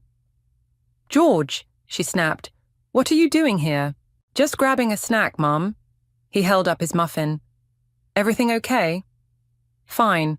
I need to speak with Tessa, alone. George glanced between us, then wisely retreated to a corner table with Danielle. We need to move up the renovations, Eliza said without preamble, starting tomorrow. We already discussed this, I replied, continuing to work on the cake. Nothing changes until after Sunday. This isn't a request, Tessa. The contractors are already scheduled. Then unschedule them. Her perfectly manicured hands gripped the counter. Listen to me very carefully. I own this bakery now.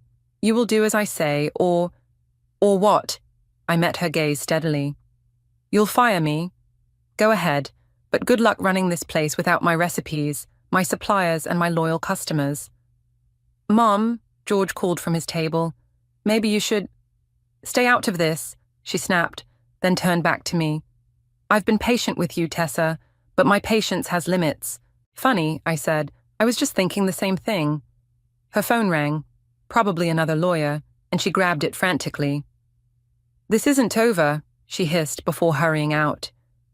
George approached the counter once she left. I've never seen her like this. People show their true colors when they're desperate, I said, starting to clean up my workspace. Desperate? He frowned. Mom's never desperate. She's always in control. Is she? I raised an eyebrow.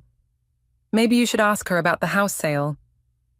Later that evening, Neil came by as I was closing up. He looked troubled. George said you and Mom had another fight. Not a fight, I corrected, counting the register. Just a disagreement about timing. He also said something about the house. He leaned against the counter. What's going on, Tess? Mom's acting strange, you're being secretive. Have you ever wondered, I asked, closing the register drawer, why your mother suddenly needed my bakery so badly? She wants to help. No. I cut him off. She needs it. There's a difference. What are you talking about? Ask her about the house sale, Neil. Ask her why she's so desperate to start renovations before Sunday. His phone buzzed. Eliza, of course. He answered immediately. Yes, Mom. No, I'm with Tessa. What? But you said... Okay, I'll be right there. Let me guess, I said as he hung up. Emergency family meeting. She says it's important. He hesitated. Come with me. No thanks. I grabbed my purse. I'm saving my family time for Sunday dinner. Tessa, please. You should go, I said, gesturing to his still buzzing phone. Your mother's waiting. After he left, I checked my own messages. One from Meki. Everything's set for Sunday. No legal way for her to stop it. Another from Sophia. Are you sure you want to do it this way? It's not too late to change plans. I thought about Eliza's desperate visit today, about Neil's blind loyalty, about years of manipulation and control. I'm sure, I replied to both. Sunday dinner is happening exactly as planned. I looked around my bakery one last time before leaving. By this time next week, everything would be different. I just hoped I was ready for the fallout. Mrs. Holland demands an immediate meeting, the lawyer announced, striding into my bakery Saturday morning. She's prepared to offer you a generous severance package. I continued boxing up cupcakes for a birthday party. Is she now? She's willing to buy out your remaining shares, he continued, placing a document folder on the counter. Full market value plus 3 months' salary. Tell me, I said, tying a perfect bow on the box. Does Eliza know about the eviction notice yet? The lawyer's practiced poker face slipped for just a moment. I'm not at liberty to discuss other matters. No? I smiled. Then I'm not at liberty to discuss this one. See you at dinner tomorrow. He left the folder anyway, but I didn't bother opening it. Instead, I texted Miki. Eliza's trying to buy me out before tomorrow. Smart move on her part, he replied. Too bad it's too late. The bell chimed again. This time it was George, looking even more frazzled than yesterday. Mum's selling the house, he blurted out. She just told us. Says it's a strategic downsizing or something. Really? I raised an eyebrow. Did she mention who bought it? Some investment company. But that's not the weird part. He leaned in close.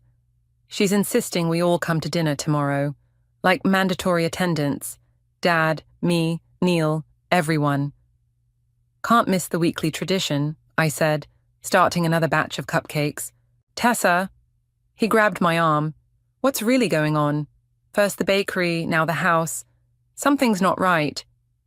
Before I could answer, Neil walked in. He looked like he hadn't slept. We need to talk, he said. I'll just... George backed away. Yeah, see you both tomorrow. After he left, Neil slumped onto a stool. Why didn't you tell me about Mom's offer? You mean the one her lawyer brought 20 minutes ago? She's trying to make this right, Tess. I slammed down my piping bag. Make it right? She forced me to sign over my business, is trying to destroy everything I've built, and now thinks she can buy my silence with 3 months' salary. Silence about what? He ran his hands through his hair. Everyone's acting crazy. Mom's having secret meetings. You're being cryptic about the house sale. Have you asked her about that? I interrupted. About why she's really selling? She says it's just business, and you believe her, like you believed her about the bakery. His phone buzzed. Eliza again, of course. He ignored it this time. What am I supposed to believe, Tessa? My wife's keeping secrets. My mother's falling apart. Your mother, I cut in, is reaping what she sowed. And tomorrow at dinner, everyone's going to see exactly who she really is.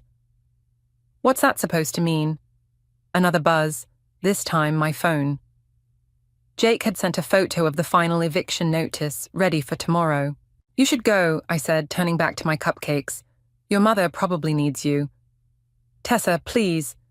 Tomorrow, Neil. All your questions will be answered tomorrow. After he left, Danielle emerged from the back room. That was intense. Just wait until tomorrow. I checked my phone again. A message from Sophia asking if I needed moral support at dinner. Yes, I typed back. But not at dinner. After. The rest of the day passed in a blur of baking and preparations. I stayed late, making sure everything was perfect for Sunday's orders. As I was closing up, George texted again. Mum's called every lawyer in town. What did you do? Nothing she didn't deserve, I replied. That night, I lay awake in bed, Neil sleeping restlessly beside me. My phone lit up with a final message from Maki. Everything's set for tomorrow, last chance to back out. I thought about the first time I'd met Eliza, how she'd looked at my small bakery with barely concealed disdain, how she'd spent years trying to control every aspect of my life, using Neil as her puppet, how she'd finally shown her true colors when she saw an opportunity to take what I'd built. No backing out, I replied. See you tomorrow. Sunday morning dawned bright and clear. I got up early, baking one last batch of my common chocolate chip cookies, the ones Eliza always complained about. Neil watched me from the doorway. Mum says we need to be there by 5, he said quietly. I know. I placed the cookies carefully in a box. Wouldn't want to be late for the last Holland family dinner. What does that mean? I closed the box, tied it with a perfect bow, and grabbed my purse, making sure the house documents were inside. It means, I said, heading for the door, that after tonight nothing will ever be the same. The look of confusion and worry on his face almost made me feel sorry for what was about to happen. Almost. Eliza's dining room was suffocating with tension. George kept checking his phone under the table. Neil wouldn't meet anyone's eyes, and Eliza's hands shook slightly as she served the roast beef. Lovely dinner, Mom, George said, breaking the silence. Though I'm surprised you cooked, with everything going on. Everything's fine, she snapped, then forced a smile. Tessa, dear, I assume you've had time to review the offer my lawyer brought. Oh, yes. I took a bite of potato. Very generous. Almost as generous as the offer you got on the house. Her fork clattered against her plate.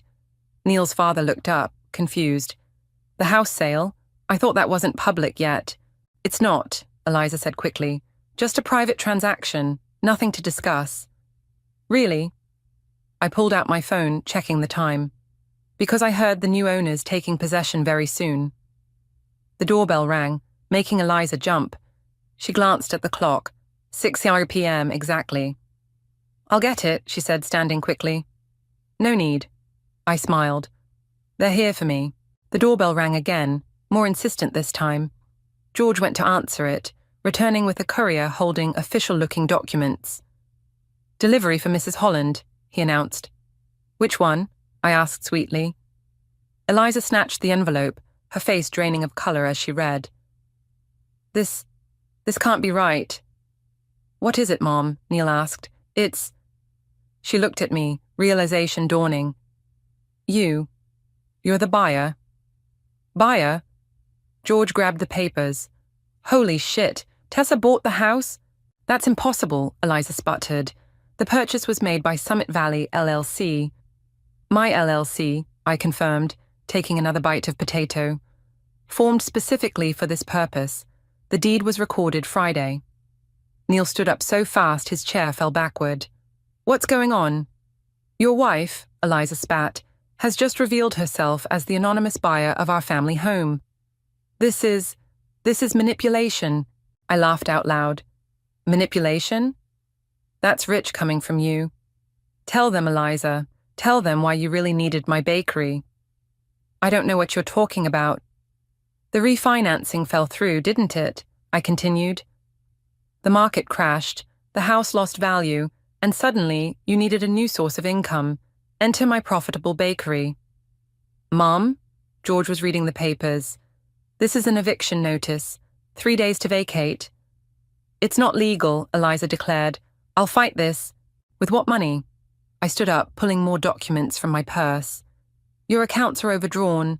Your credit's maxed out, and now you've lost both the house and your chance to steal my bakery's profits.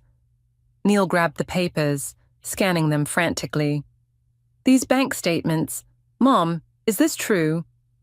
Of course not. She's trying to destroy our family. No, I cut in. I'm stopping you from destroying anything else. The bakery deal is void, signed under duress, and with fraudulent intentions. My lawyer's already filed the paperwork. You can't prove... Actually, I can. George told me about the refinancing weeks ago. That's what started all this, isn't it? You needed my bakery's assets to secure a new loan. The room fell silent. Neil looked between his mother and me, his world visibly crumbling. 3 days, I said, standing up. That's how long you have to move out. Don't worry about the bakery. I'll handle the contractors you scheduled. You vindictive little... Careful, I warned.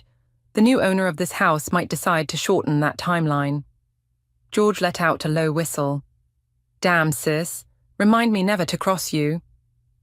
Tessa, Neil finally spoke, his voice hollow. Why didn't you tell me? Would you have believed me? I asked. Over her? He had no answer. This isn't over, Eliza threatened, but her voice trembled. Actually, it is.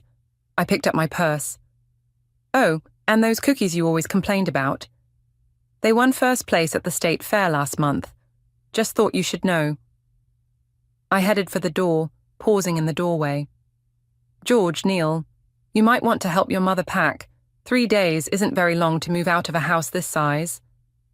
You can't just leave, Eliza called after me. Neil, tell her. Tell her what, Mom? Neil's voice was tired. That you lied, that you tried to steal her business to cover your debts. I left them there, stepping out into the cool evening air. My phone buzzed, Sophia asking how it went. Done, I typed. Meet me at the bakery. I could use a friend and some fresh cookies. As I drove away, I caught a last glimpse of the house in my rearview mirror. Eliza's perfect mansion, now mine. The ultimate karma for 8 years of manipulation and control. Tomorrow would bring its own challenges. My marriage, the bakery's future, the fallout from tonight. But for now, I had won, and that was enough. She's really gone, George said, watching the moving truck pull away from his childhood home. I still can't believe you pulled this off. I handed him a coffee from my bakery. Neither can I sometimes. We sat on the front steps, the morning sun warming the brick beneath us. The last 3 days had been chaos. Eliza's rage, Neil's silence, lawyers' calls.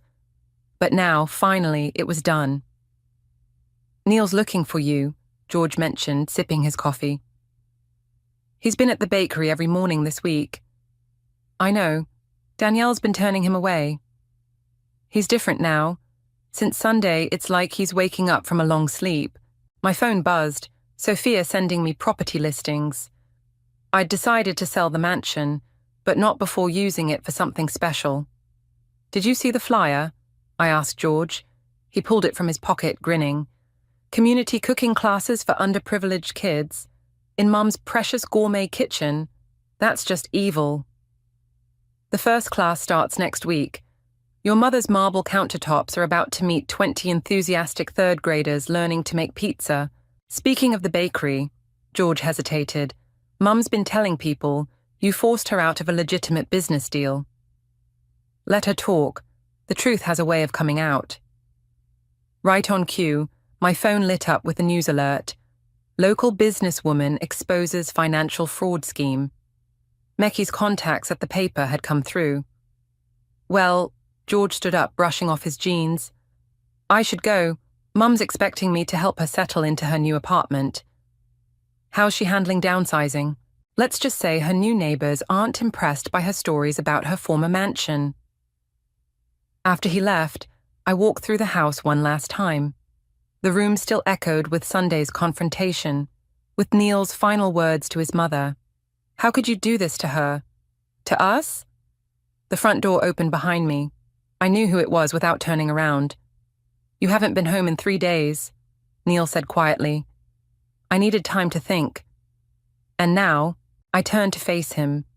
He looked different, older somehow, but also lighter, like he'd set down a heavy burden. Now I need to know, I said. If she hadn't gotten caught, if she'd succeeded in taking the bakery, would you have ever stood up to her? I don't know, he admitted. That's what scares me the most. I've spent my whole life making excuses for her, believing her lies. And now? Now I want to make things right. With you, with the bakery, with everything. He stepped closer. But first, I need to know something too. Did you do all this just for revenge? No. I walked to the window, looking out at the garden where Eliza had hosted countless perfect family dinners. I did it because someone had to stop her, because sometimes the only way to deal with a bully is to take away their power. The cooking classes, he said, That was a nice touch. The house will be sold eventually, but first it's going to help some people. Real people, not just Eliza's social climbers. And us? His voice cracked slightly. Is there still an us? I turned back to him. That depends. Who are you without her influence? Because that's the man I need to get to know. I'd like to find out too. He pulled something from his pocket, a key. I had the bakery locks changed back. It's yours again, legally and completely. Mom signed the reversal papers this morning. The weight of the key felt right in my hand, like coming home. I'm not moving back yet, I told him. I need time. We need time. I know, but maybe we could start with coffee, at the bakery. My phone buzzed again. Danielle sending a photo of the grand reopening banner she'd hung in the window. Coffee sounds good, I said. But first, there's something I need to do. I pulled out my own set of keys and handed them to Neil. The house is yours if you want it. Not to live in, but to help run the community programs. Something good should come from all this. He stared at the keys, then at me. You're giving it up, just like that. I never wanted the house. I just needed to show her she couldn't take what was mine. I smiled. Besides, I already have a home. It's got ovens instead of marble countertops, and it smells like cookies instead of expensive perfume. Neil pocketed the keys, understanding in his eyes. Coffee tomorrow, then. Around 9. Make it 10, I said. The morning rush keeps me busy. You remember all those small-time customers your mother was so worried about? He laughed. A real laugh, maybe his first in years. 10 it is. I took one last look around Eliza's perfect house, then walked out without looking back. Tomorrow would bring fresh bread, hot coffee, and maybe, just maybe, a chance to build something new from the ashes of what had burned. But first, I had some cookies to bake. The letter trembled in my hands as I read it for the third time, still unable to process the words swimming before my eyes. My inheritance, nearly $500,000, had been quietly transferred to my twin sister's account 6 months ago.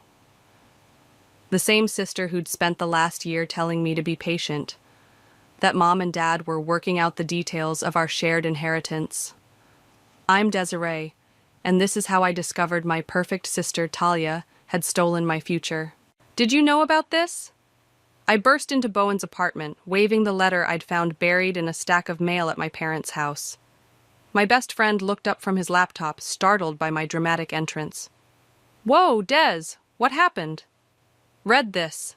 I thrust the paper at him, pacing his living room while he scanned the document.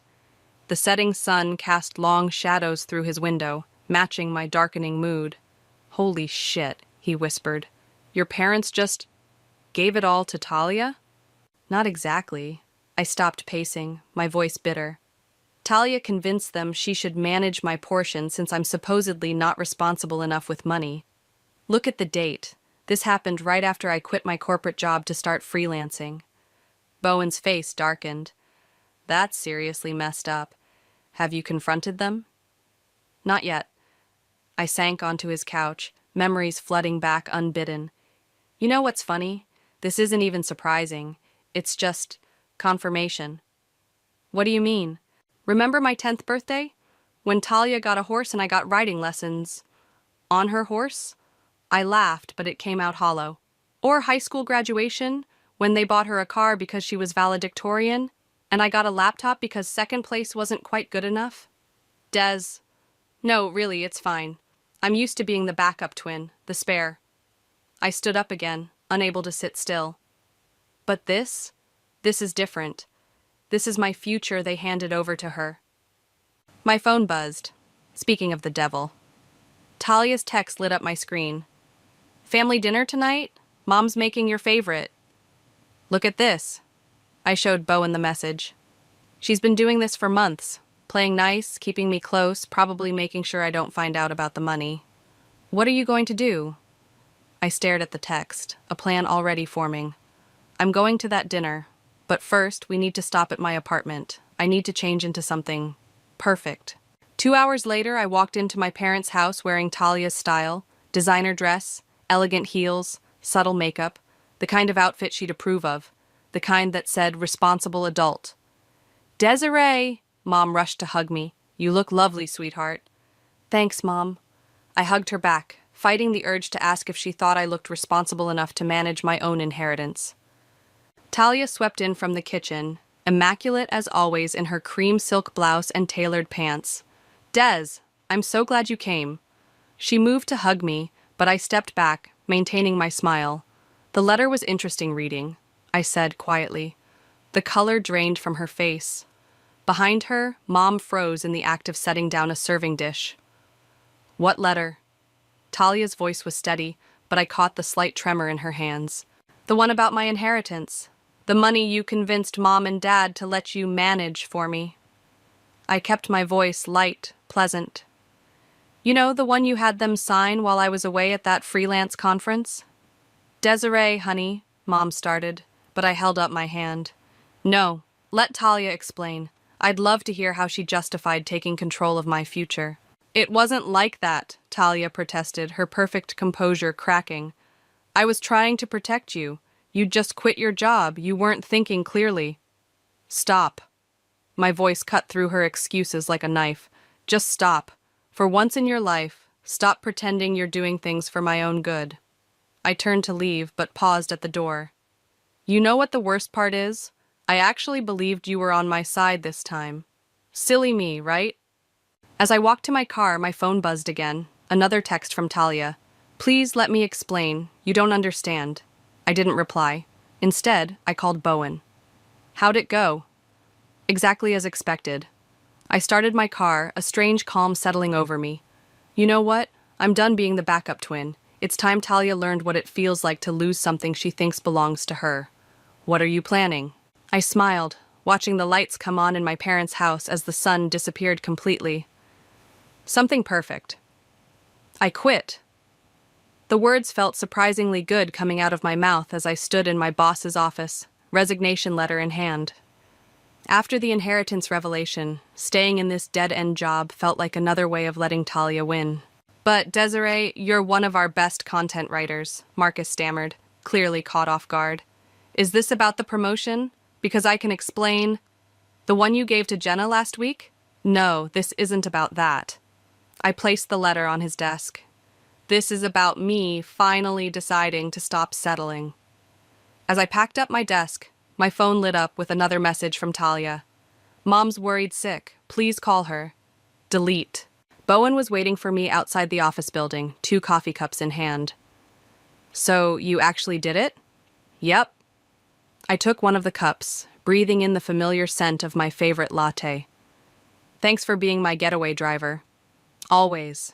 But are you sure about this? Quitting without another job lined up is pretty risky. I pulled out my laptop as we settled onto a bench in the nearby park. I've got 3 months of savings, and I've already started applying for senior positions at better companies. Plus, I hesitated, then pulled up a familiar website. Remember that marketing consulting business I wanted to start? The one Talia said was too risky? Watch this. I turned the screen toward him, showing my newly launched website. I've been working on it nights and weekends for the past month. Already have 2 potential clients interested. Bowen whistled. Damn, Des. You've been busy. I'm done letting other people define my limits. I closed my laptop just as my phone buzzed again.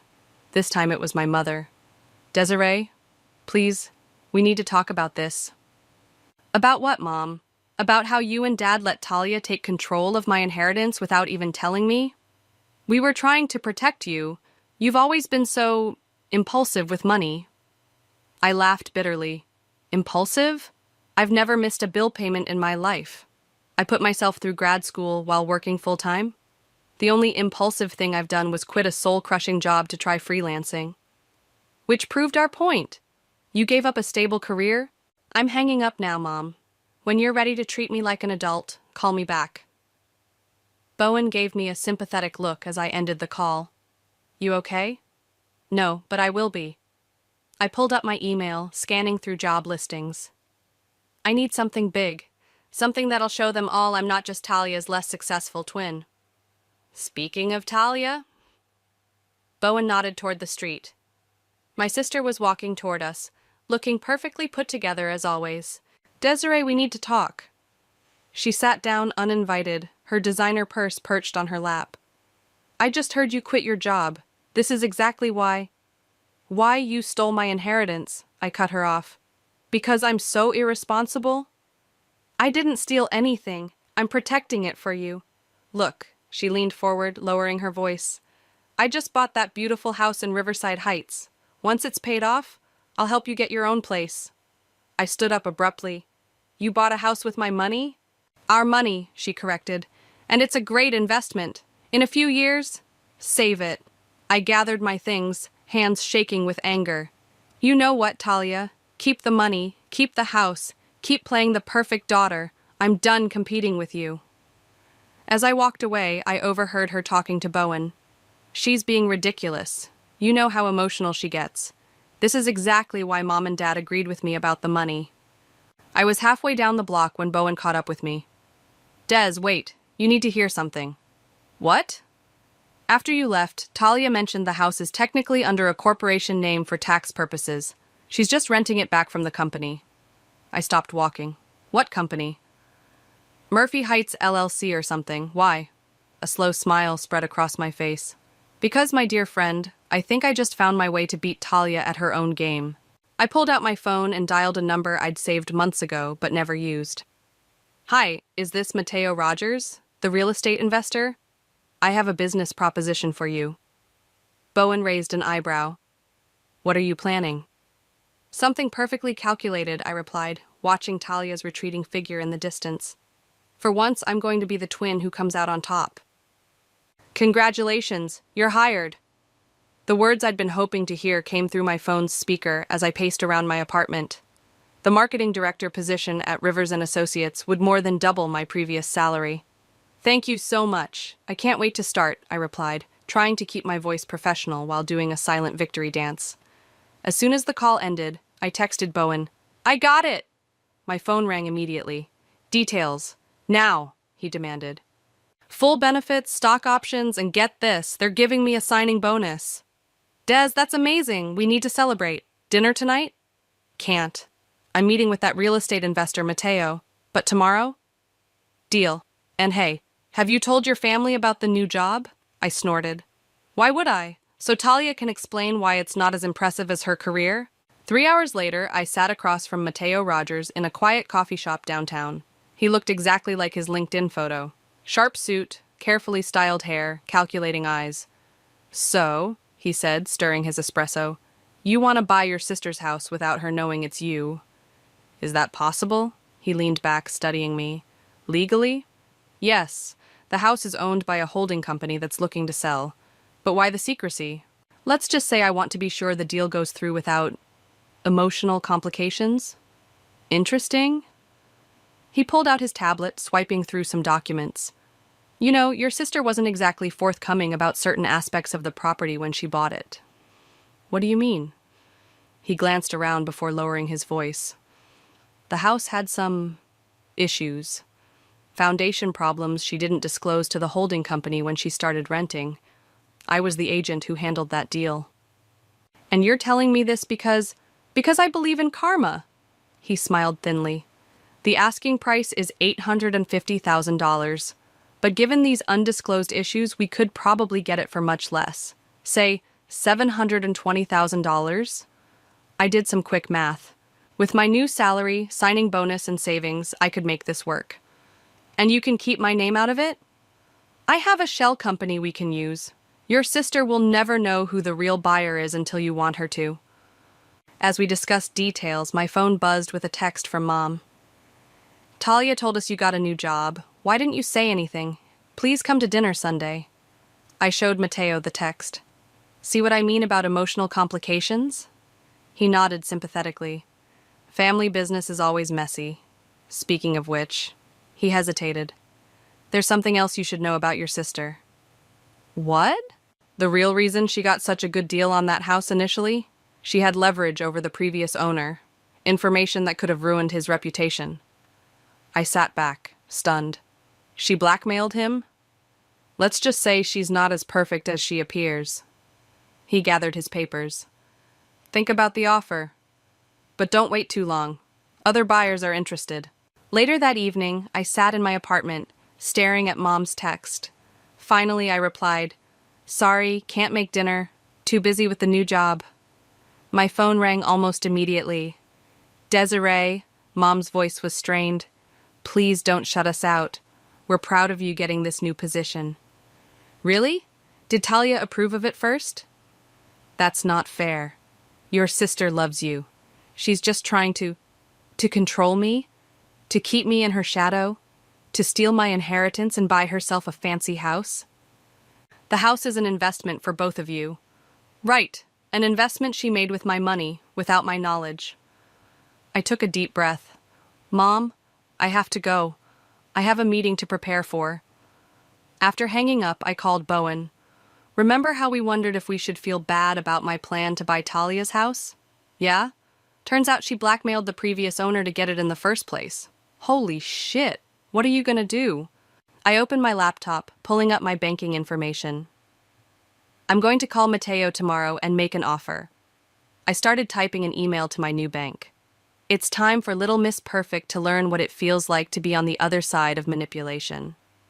"Des, just be careful, okay? You're playing with fire here." "No," I corrected him, hitting send on the email requesting a mortgage pre-approval. "I'm playing Talia's game, and for once, I'm going to win." My phone buzzed with another text from Talia. "Heard about your new job. We should talk about investing your signing bonus wisely." I deleted the message without responding. Soon, very soon, she'd learn what it felt like to have someone else controlling her future. "The offer's been accepted," Matteo announced over the phone. "Congratulations, you're about to become your sister's landlord." I gripped my phone tighter, heart racing. She really has no idea? None. The paperwork's all going through Pacific Shore Holdings, my shell company. As far as Talia knows, she's just getting a new corporate landlord. I allowed myself a small smile. "Perfect. When do we close?" 3 weeks, but heads up, your family's annual charity gala is this weekend, right? Might want to work on your poker face. I froze. "How did you know about that?" "I've crossed paths with your sister before, more than just the house deal." His voice turned serious. "Be careful at that gala. Talia has a way of finding out things she shouldn't." The warning echoed in my mind as I entered the grand ballroom Saturday evening. The annual Murphy Family Foundation Gala was Talia's crown jewel, her chance to show off her philanthropic side to all of Hartford's elite. "Desiree!" Mom waved me over to their table. "You look beautiful, sweetheart." I smoothed down my midnight blue gown, deliberately chosen to contrast with Talia's signature white. "Thanks, Mom." "Des." Talia air-kissed my cheek. "I'm so glad you came. I was worried after, well, you know." "Wouldn't miss it," I replied sweetly. "By the way, how's the house?" A flicker of something, guilt, worry, crossed her face. "It's perfect. Actually, I've been meaning to talk to you about that. The holding company that owns it is selling, but I'm sure I can convince the new owners to keep me as a tenant." "Oh? And how do you plan to do that? More blackmail?" Talia's glass froze halfway to her lips. "What did you say?" "Nothing. Just wondering if you'll use the same tactics you used on the previous owner." Her face went pale. "Who told you?" "Ladies!" A tall man in an expensive suit approached our table. "Talia, the director of the Children's Hospital would love to discuss your donation pledge." "Of course." Talia recovered quickly, but her hands were shaking slightly as she stood. "We'll finish this conversation later, Des." I excused myself to the bathroom, needing a moment alone. As I touched up my lipstick, I overheard voices from the adjacent powder room. "Can't believe Talia's pulling this off," a woman was saying. "Using her sister's inheritance to fund her charitable donations? That's cold, even for her." "Shh, but did you hear about the house? Apparently she's got dirt on half the real estate board." I stepped out of the bathroom and straight into Bowen, who'd been hovering nearby. "You okay? You look like you've seen a ghost." "She's using my money for her donations," I hissed. "All those charitable pledges she's been making? That's my inheritance she's giving away." "Des, no, this ends now." I pulled out my phone and called Matteo. Move up the closing. I don't care what it takes. I want to own that house before she can spend another penny of my money. Desiree? My mother's voice made me spin around. What are you talking about? What house? Talia appeared behind her, face frozen in her perfect society smile. Yes, sis, what house? You really want to do this here? I challenged, in front of all your adoring fans? Girls, Mom pleaded, please. No, Mom. I want to hear what kind of scheme my dear sister is plotting now. Talia stepped closer, dropping her voice. Careful, Des.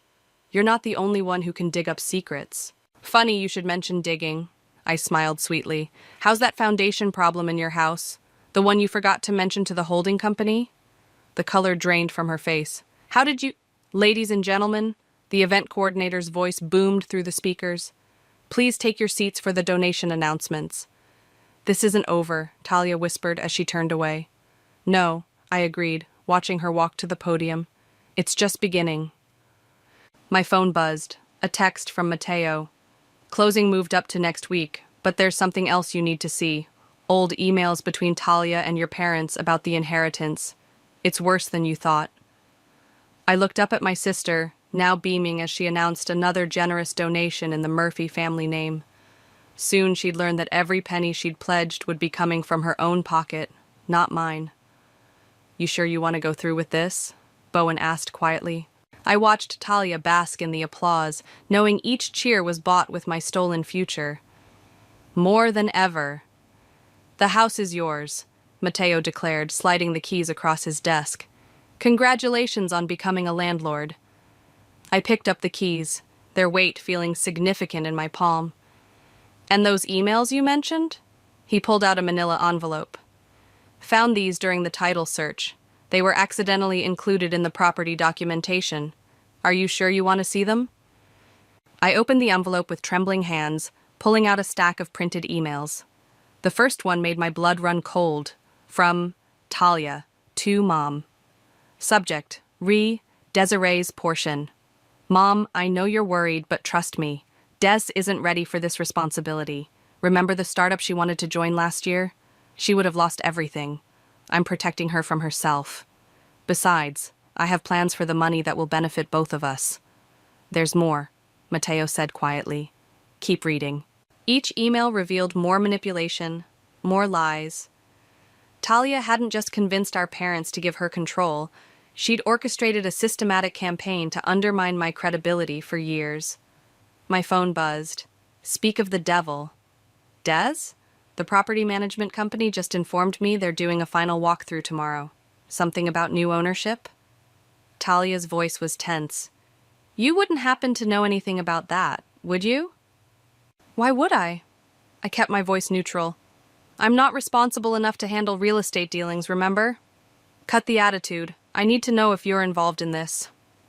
Goodbye, Talia. I hung up and turned to Mateo. How long should I wait before telling her? The new rental agreement needs to be signed by the end of the week. He hesitated. But there's something else you should see first. He led me upstairs to what would now be Talia's rented house. The place was immaculate, exactly what you'd expect from my perfect sister. But Mateo headed straight for a built-in bookcase in the study. Watch this, he said, pulling out a specific book. The bookcase swung forward slightly, revealing a hidden compartment. Inside was a leather-bound journal. Is this— Your sister's diary. Found it during the inspection. Normally, I wouldn't show this to anyone, but given the circumstances— I opened it to a random page and started reading. Another perfect dinner, another perfect speech, another perfect lie. Mom and Dad beam at me while Des sits there, trying so hard not to show how much it hurts. Sometimes I want to scream at them. Don't they see how their favoritism is destroying us both? But I can't stop. The moment I show weakness, everything falls apart. This can't be real, I whispered. Keep reading, Mateo urged. The inheritance money. I told myself I was protecting her, but am I just protecting myself? If Des succeeds on her own, what does that make me? The golden child who needed every advantage to stay ahead. Bowen's voice from the doorway made me jump. I thought I'd find you here. How did you... Mateo called me. Said you might need a friend after reading those emails. He looked at the diary in my hands. What's that? I handed it to him. Turns out the perfect sister isn't so perfect after all. Des, he said after reading a few pages, this changes things. Does it? She still stole my inheritance. She still manipulated our parents. True, but... My phone interrupted him. Another text from Talia. Please tell me you're not behind this. I can't lose this house. There are things you don't understand. I stared at the message, then at the diary, then at the keys in my hand. What would you do? Bowen sat down in one of Talia's expensive armchairs. Honestly, I'd think very carefully about what victory looks like here. Meaning? Meaning you have a choice. You can destroy her, like she nearly destroyed you, or what? Or you can be better than her. He picked up the diary. This shows she's human, Des. Flawed, scared, and human. I walked to the window, looking out at the manicured garden Talia had so carefully maintained. I need to think. Don't think too long, Mateo advised. That rental agreement needs a signature, either from her or from whoever replaces her. My phone buzzed again, this time with an email from Mom. Talia's crying in my kitchen. Whatever's happening with the house, please. She's still your sister.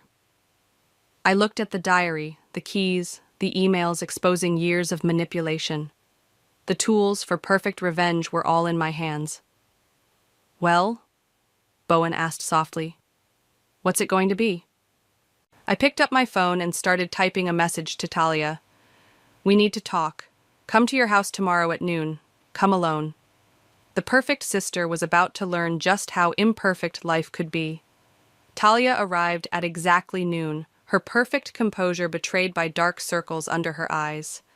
I was already waiting in her living room, the diary and emails spread out on her expensive coffee table. What is all this? She stopped short at the sight of her hidden journal. How did you... Surprise, I said, holding up the keys. I'm your new landlord. She sank onto the couch, her designer purse sliding to the floor. You bought the house? How? With my new salary. Turns out I'm not as financially irresponsible as you made everyone believe. I picked up the stack of emails. These were very enlightening, by the way. Des isn't ready for this responsibility. She'll just waste it on another crazy business idea? I can explain. Oh, I'm sure you can. You're excellent at explaining things, Talia, at making everything sound perfectly reasonable. I opened her diary to a marked page. But how would you explain this? Her face went white as I started reading aloud. Sometimes I lie awake wondering if Des would have succeeded more if I hadn't worked so hard to hold her back. But I can't stop. Her failure is the foundation of my success. Stop, her voice cracked. Please. Why should I? You never stopped. Not when you convinced Mom and Dad I couldn't handle my own inheritance. Not when you used my money to make yourself look generous at charity events. You don't understand. She stood up, pacing. Everyone expects perfection from me. You got to be the free spirit, the creative one. I had to be the responsible one, the successful one. So you decided to steal my future to secure yours? I was protecting us both. Bullshit. I stood up too. You were protecting your image, your perfect life, your control. Fine. She whirled to face me. Yes, I manipulated things. Yes, I used your money. Because the moment you started succeeding on your own, people started asking questions. Why isn't Talia starting her own business? Why isn't Talia taking risks? I couldn't let that happen. Well, it's happening now. I pulled out a document. This is your new rental agreement. She grabbed it, scanning quickly. This rent is double what I'm paying now. Actually, it's market rate. But don't worry, every penny will go to charity, real charity, not your performative donations. You can't do this. I already did. Oh, and I've arranged for Uriah Blake, you know, the actual philanthropist, to oversee the charitable distributions. He was very interested in the concept of karmic justice. Talia sank back onto the couch, her perfect facade crumbling. So this is your revenge? Making me pay through the nose to live in my own house? No, this is justice, but I hesitated, thinking of her diary entries. There's another option. She looked up. What? We tell the truth, all of it, to Mom and Dad, to your society friends, to everyone. No more perfect Talia. No more overshadowed Desiree. Just two sisters who both screwed up in different ways. You want me to ruin my reputation? I want you to be real for once in your life. She picked up her diary, running her fingers over the worn cover. And if I refuse? Then sign the lease, pay the doubled rent, and watch your perfect life slowly drain away into causes you can't take credit for. My phone buzzed, a text from Bowen. How's it going? Give me a minute, Talia said quietly, still staring at her diary. I stepped onto her back patio, calling Bowen. She's thinking it over, and if she chooses to fight, then I release copies of everything. The emails, the diary, proof of her blackmail schemes, to everyone who matters in her carefully curated world. Des! Talia's voice called from inside. I have to go, I told Bowen. Time to see if the perfect sister can handle being human. I walked back in to find Talia holding both documents, the rental agreement and a confession letter I'd drafted. She looked up at me, tears streaking her mascara. You know what the worst part is? She said softly. I've been so jealous of your freedom, your courage to fail and try again.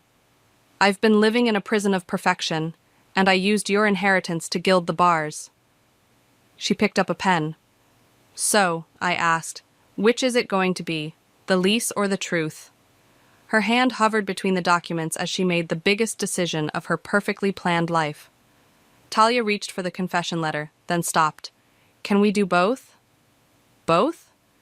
I'll sign the lease.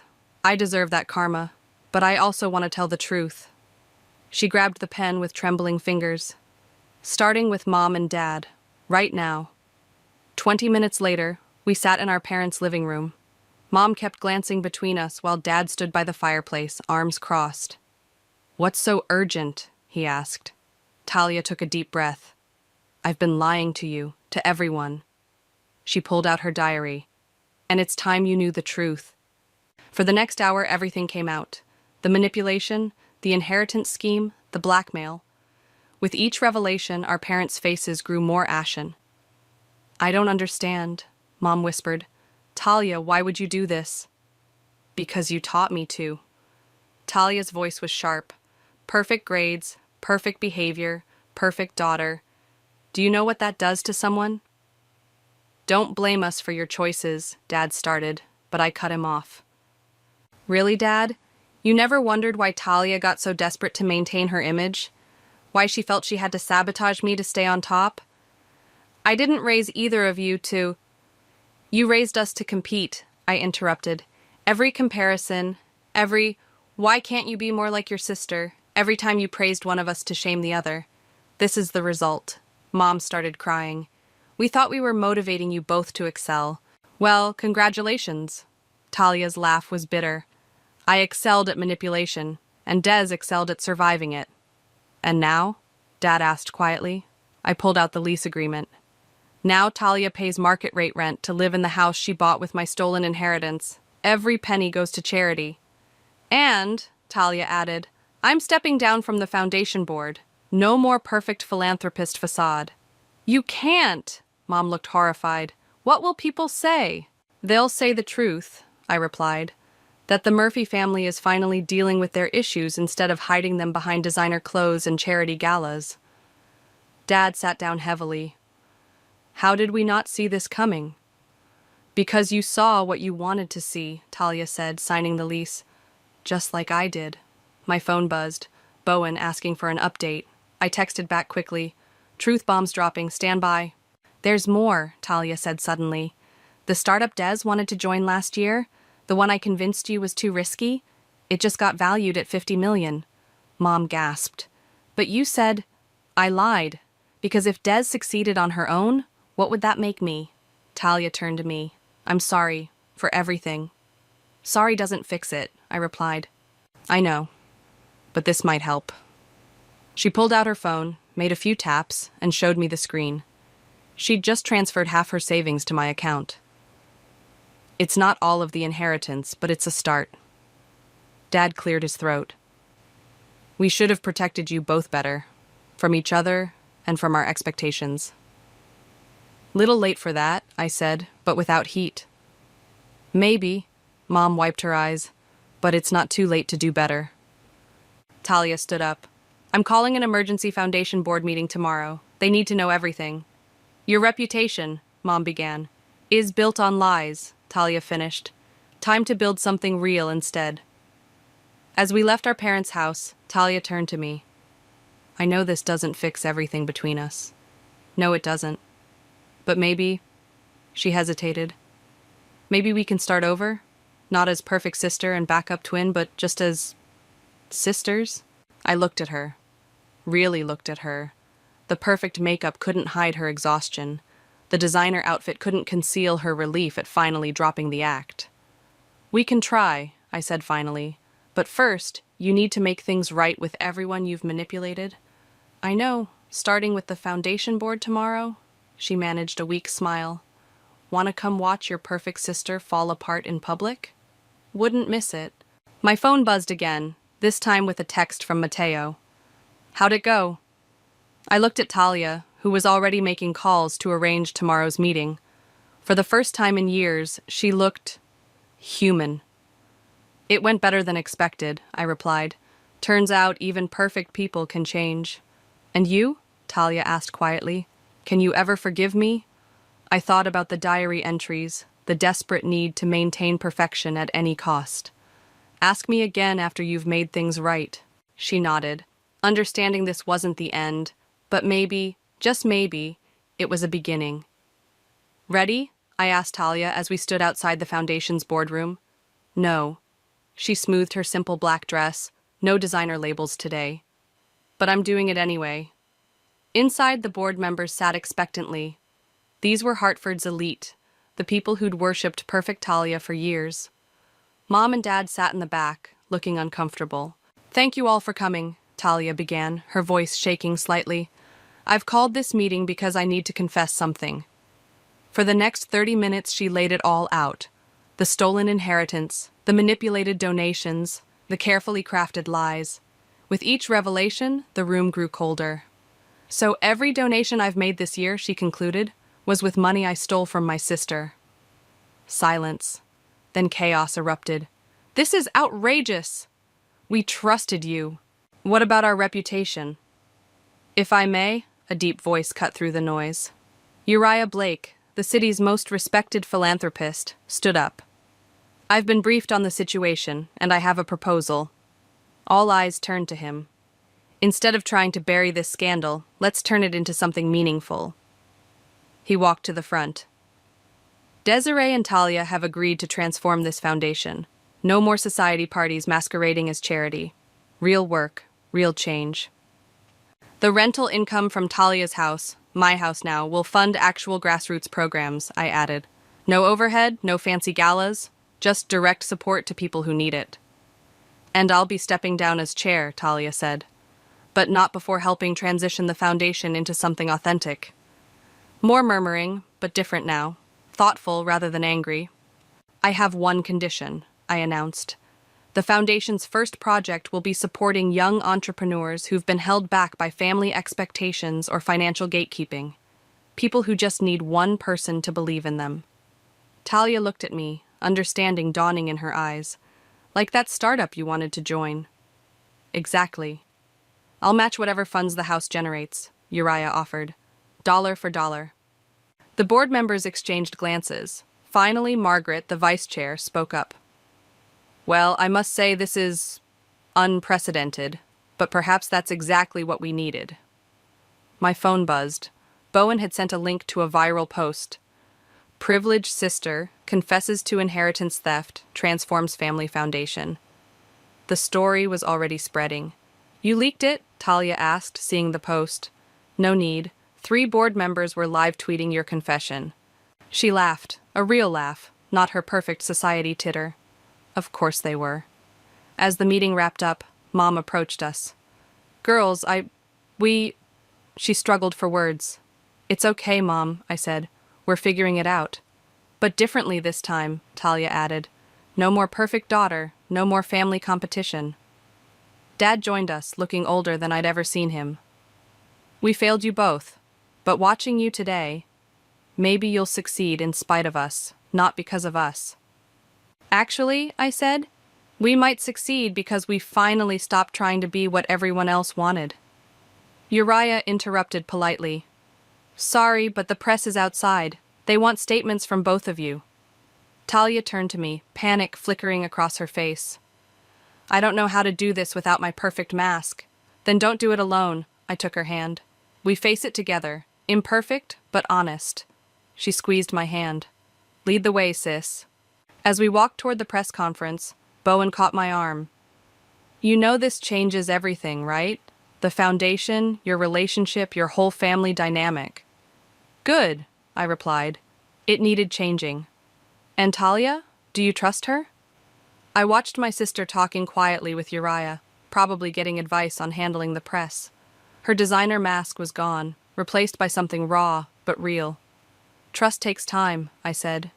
But at least now we're both standing in the light. Ready? Talia called. I joined her at the podium, facing the cameras. Ready. She gripped my hand again as the questions started flying. For the first time since we were kids, we weren't competing. We were just sisters, trying to fix what was broken. Miss Murphy, is it true about the inheritance theft? How long has this been going on? What happens to the foundation now? I stepped forward. Let me tell you a story about two sisters, perfectionism, and the price of keeping up appearances. But more importantly, let me tell you about what happens when you finally stop pretending and start healing. Talia smiled, a real imperfect smile, and began to speak her truth.